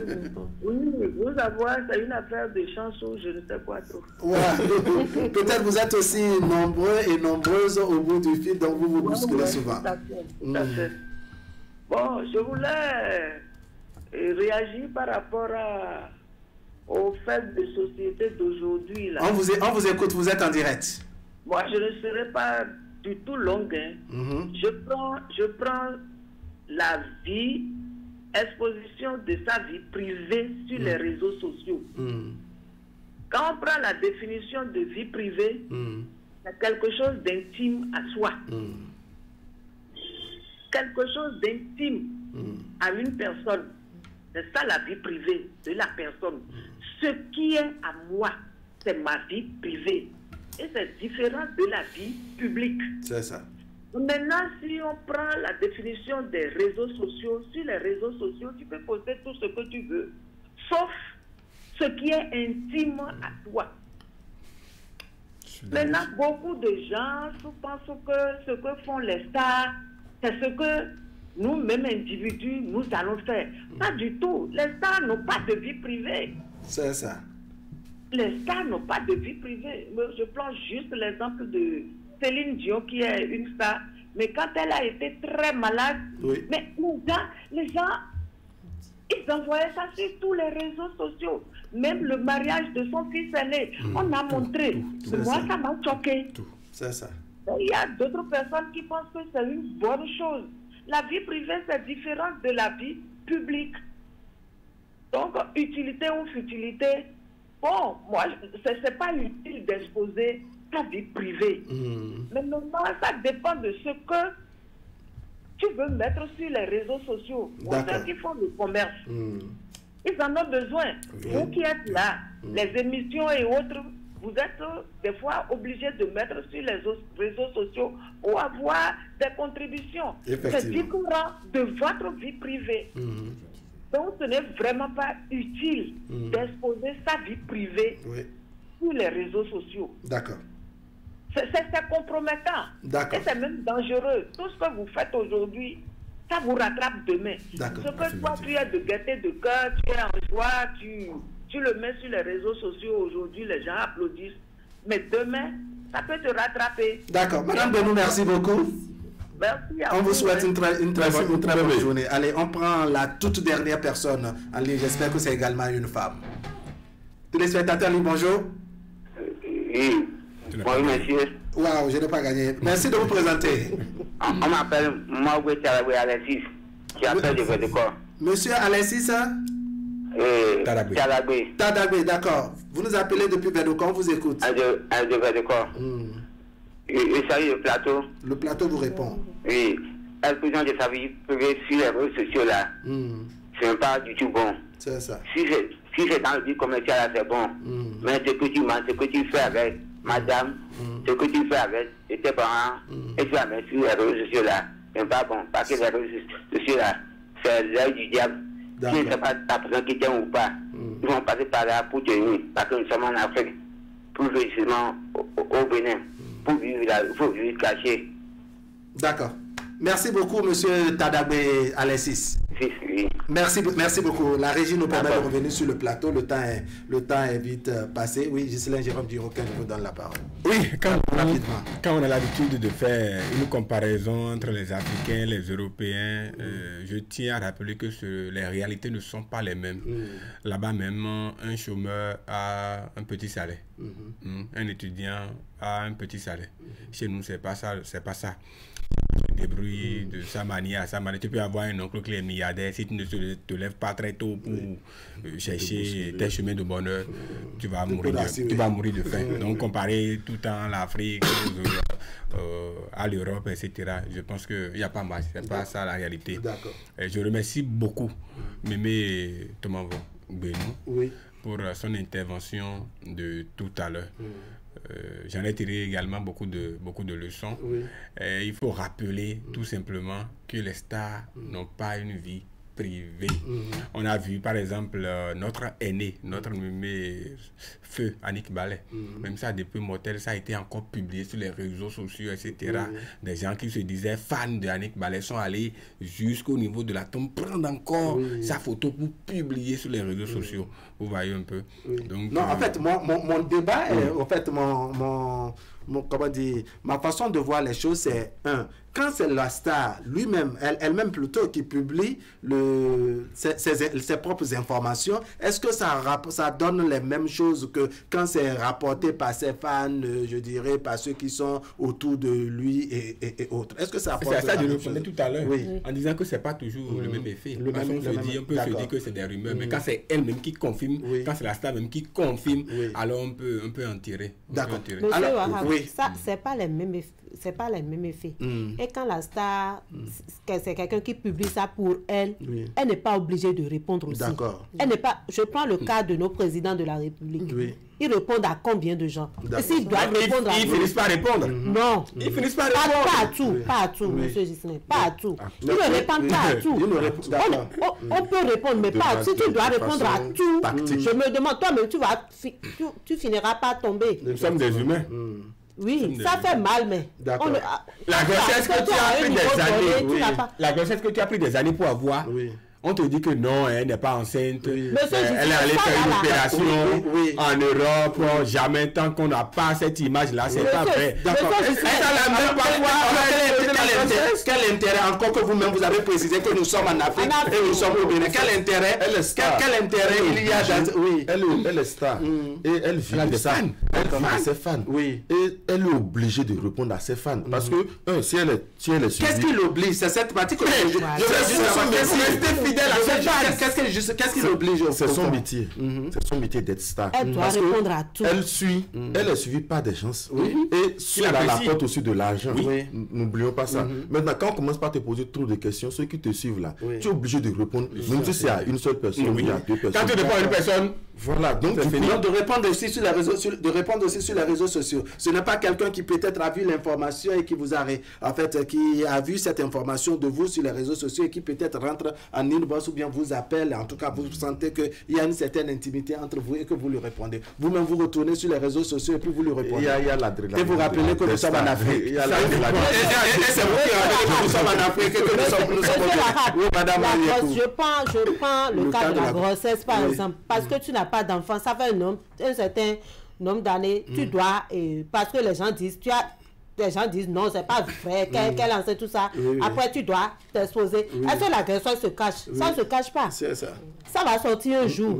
Tu iras à l'hôpital, tu vas sortir. Les gens vont prendre ta photo et publier. C'est pas toi qui l'a publié. Moi, je vois que c'est mieux que les gens te publient encore les choses, que ça soit toi-même qui vient répondre. Surtout que, affaire de grossesse, on est en Afrique. Tu as cherché ta chose fatiguée. Tu as fait tes prières fatiguées. Quand tu faisais la prière, personne n'était là avec toi. Et Dieu a exaucé ta prière. Sois fidèle à ton Dieu. Demande-lui de te garder la grossesse là jusqu'au bout. Que tu accouches normalement et que l'enfant aussi se porte bien. Au lieu de commencer à t'exposer. Alors, Ghislain Jérôme Duroquin, pour quelqu'un à qui on aurait dit depuis fort longtemps qu'il est impuissant parce qu'il n'a pas... Là, on parle des femmes, et qui est peut-être un impuissant parce qu'il n'a jamais fait d'enfant et autres, et parce que son instrument marche, il vient, il expose ça sur les réseaux pour montrer que... Ah non, bon, voilà, mais voilà, Ça marche. Il n'a pas besoin. C'est la même chose que la grossesse. C'est juste moi, je fais une comparaison. Il lui suffit d'enceinte 3 jeunes filles de quartier. Elle me fait la pub pour lui. Ah bon?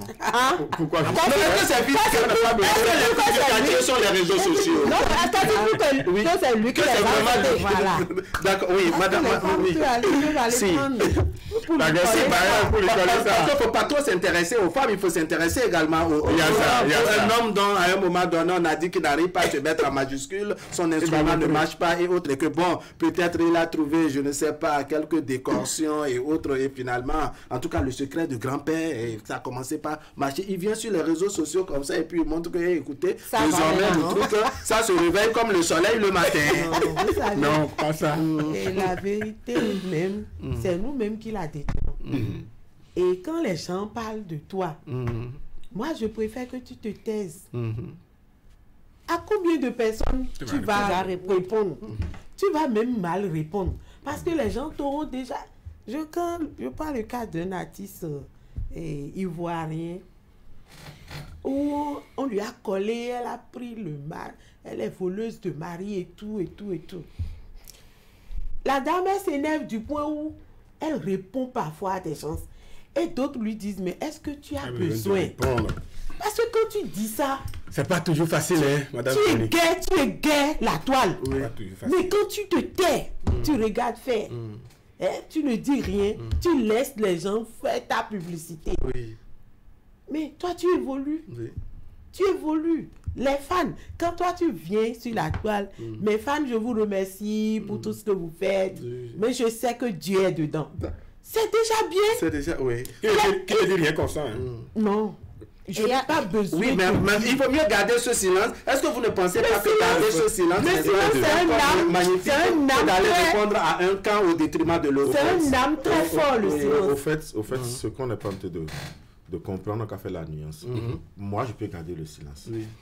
Moi, je suis pas connu. Pas du tout. Mais pour une personne qui est déjà star, c'est différent de nous qui ne sommes pas stars. La partie obligée, c'est ça, je veux comprendre. C'est juste une question. Qu'est-ce qui l'oblige? Il a parlé tout à l'heure. Oui, parce qu'il est star. Qu'est-ce qui l'oblige? Parce qu'on ne voit pas un fan où les fans s'associent et mettre la corde à son cou et le tirer ou l'obliger à répondre. C'est la partie obligée, je veux comprendre. Au fait, c'est ça qui le nourrit. En réalité, un artiste vit de ses fans. Je sors quelque chose aujourd'hui. Si par exemple j'ai 10 fans, ça va vendre pour 10 personnes. Si j'ai 50, ça va vendre pour 50 personnes. Donc je cherche à attirer le nombre de fans que je peux. Maintenant, si c'est que il y a des informations où je sais, ces gens de personnes-là, c'est des gens à qui je tiens, sont en train de me titiller. D'autres même là, on vient vous demander. Quelqu'un par exemple qui a financé ton album à hauteur de millions, je vais te dire, ils sont en train de dire sur la toile que tu as enceinté une fille. Viens prouver que c'est toi. C'est la personne qui m'a financé à hauteur de des millions. Que je le veuille. Mais moi j'ai une vie. J'ai osé répondre. Non, pourquoi? Non. Là, ça veut dire que ça veut dire que on vous a imposé. Vous n'avez finalement pas. Après tout, non, c'est ton producteur. Mais quand même, il ici de ta vie. C'est pas que moi je pose juste des questions. Moi je pose des questions. Je vais répondre rapidement. Permettez-moi.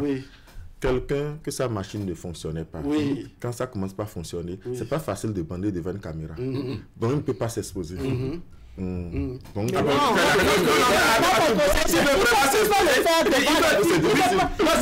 veut s'exposer, n'est-ce pas, il peut attendre au moment où ça s'est réveillé et allumer la caméra.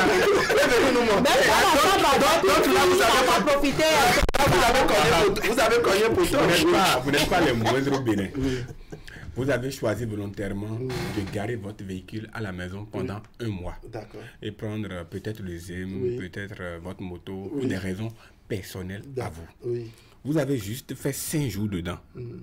Et tout le quartier est déjà maintenant, il est en train de marcher. Il a vendu sa voiture, il n'a plus de voiture. Il a vendu déjà sa voiture. Tu aurais appris qu'il a mis ça quelque part. Il a pris 200 000 d'abord pour régler un problème. Et partout, ta femme vient à la maison. Papa, je suis sorti tout à l'heure pour aller payer quelque chose. On m'a dit que tu as vendu ta voiture. Est-ce que tu pourras respecter les 31 jours que tu t'es donné pour garer le véhicule? Oui. Bon, c'est vrai qu'en temps normal, c'est moi qui pose. C'est vrai qu'en temps normal, c'est moi qui pose les questions. Mais sur cette question, moi, personnellement, je n'ai pas de problème avec on n'a pas de compte à rendre. Voilà, très bien. Encore que dans ces cas de figure, ces personnes ne se rapprochent pas de moi pour me dire si ils sont en train de murmurer entre eux. Quand moi, je vais reprendre ma voiture, ils verront. Parce qu'au moment où, par exemple, j'avais acheté ma voiture, je ne l'ai pas exposé. Écoutez, bon, j'ai acheté de voiture. Vous voyez très bien. Donc, c'est quand on est vraiment trop bling-bling aussi, n'est-ce pas, que bon, ça pose problème. Parce que même les 5 jours que vous avez dit, pour quelqu'un qui aime bling-bling, 5 jours, c'est déjà trop. 5 jours, c'est déjà trop. Puisque je connais des personnes, n'est-ce pas, qui circulent en ville, même quand ils n'ont pas de carburant dans le véhicule, ils ferment les vitres, n'est-ce pas, pour qu'on pense que la clim marche, alors qu'ils transpirent à l'intérieur. Il y a des vendeurs d'illusions. Voilà, le temps est vite passé. On va faire un dernier tour de table. Je commence par vous, Madame Yakou. Sinon, exposer sa vie privée, c'est des futilités. S'il n'y a vraiment pas d'urgence, il vaut mieux s'abstenir et laisser les portables aussi tranquilles. D'accord. Mot de conclusion, est-ce que vous pensez que vraiment quand on a un mal, comme l'avait dit dans sa première prise de parole Madame Yakou, n'est-ce pas, bon, on peut à un moment donné exposer, en tout cas donner cette information-là, ne serait-ce que pour avoir des solutions. Parce que là aussi, c'est une vie privée. Je voulais revenir à ça tout à l'heure quand ça m'a échappé. Avoir un mal, publier ça sur les réseaux sociaux pour avoir une solution, c'est une manière de creuser toi-même ta tombe. Tous ces artistes qui sont tombés malades, ils ont pris leurs vidéos pour partager sur les réseaux sociaux. Combien parmi ces artistes sont encore vivants? Vous avez des ennemis. Bon, et quand c'est la vie d'une star, non, la star ne peut quand même pas prendre ces images pour publier, pour dire, écoutez, voilà, je suis malade. Son manager peut faire ça, quelqu'un d'autre peut faire ça, mais pas lui-même. Partager, tu as compris, publier sa vie privée sur les réseaux sociaux. Je voulais conclure, je n'ai pas encore compris. C'est la dictature du temps. Effectivement. Je pense que c'est pas du tout bien. Peu importe l'urgence, ce n'est pas du tout bien de publier sa vie privée sur les réseaux sociaux. Je dis bien, peu importe l'urgence. D'accord. Madame Véronique Diga. Merci beaucoup.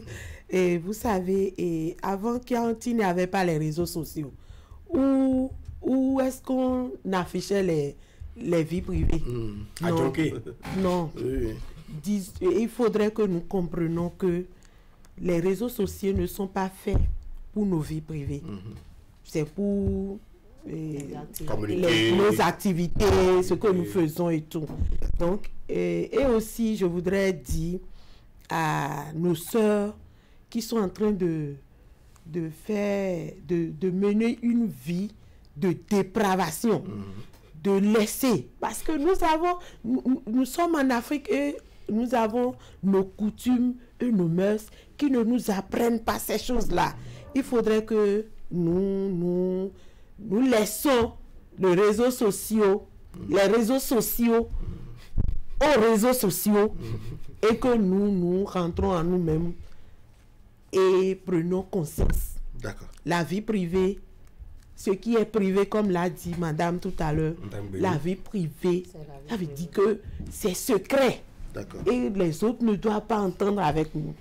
Et n'oublions pas que nous sommes des Noirs, nous sommes en Afrique, et l'Afrique a ses puissances de spiritualité. Donc, pour vivre heureux, il vaut mieux vivre caché. Comme l'ont dit beaucoup de nos téléspectateurs. Allez, on va commencer par remercier un certain nombre de personnes qui ont contribué à ce débat aujourd'hui, vendredi, et même depuis la publication du sujet. Ils sont nombreux comme ça sur les réseaux sociaux. On n'a pas pu lire leurs contributions parce que nous avons l'impératif du temps. On va remercier déjà ceux qui nous ont appelés au bout du fil. Raphaël Kwesivi, n'est-ce pas, depuis Sainte-Rita. On a eu Monsieur Kader depuis Gogounou, à qui nous disons merci. Monsieur André Assogba depuis Dekungbe. Monsieur Kosoko depuis Agla. Il a parlé très peu, mais il a dit beaucoup de choses. Madame Odile Benou, à qui nous disons merci vraiment pour cette contribution de taille. Monsieur Alessis Tadagbe, n'est-ce pas, qui nous a appelé depuis Vedoko. Il y a eu Géraldo Revenant qui nous a écrit depuis Parakou. À tout ce beau monde, nous disons merci. On va dire et souhaiter joyeux anniversaire à Kokuviakre Zonou, n'est-ce pas? Il est prêtre phare. Il s'agit bien entendu du prince Zedeka Kanhohonou. Il fête son anniversaire aujourd'hui. Nous nous souhaitons paix, bonheur, santé. Joyeux anniversaire à ce grand prêtre du Fahin et spécialiste des questions spirituelles. Nous lui disons vraiment très bonne journée d'aujourd'hui, vendredi. À vous qui avez participé au plateau par ici, je vous dis merci Rodrigue Golou. Merci Madame Véronique Vigan. Merci Ghislain Jérôme Duroquin. Merci Madame Yakou. Merci beaucoup pour votre contenu. Merci beaucoup. Je reçois. Mesdames, Messieurs, ce serait tout pour aujourd'hui. Merci de nous avoir suivis. L'information continue sur Canal 3 Bénin. Tout à l'heure à midi, vous avez la rediffusion et le soir autour de 23h45. Demain samedi, c'est une nouveauté. Demain samedi, vous avez une nouvelle rediffusion autour de 15h. Merci. Bien, on se dit au revoir maintenant avec la revue de presse. Allez, portez-vous bien.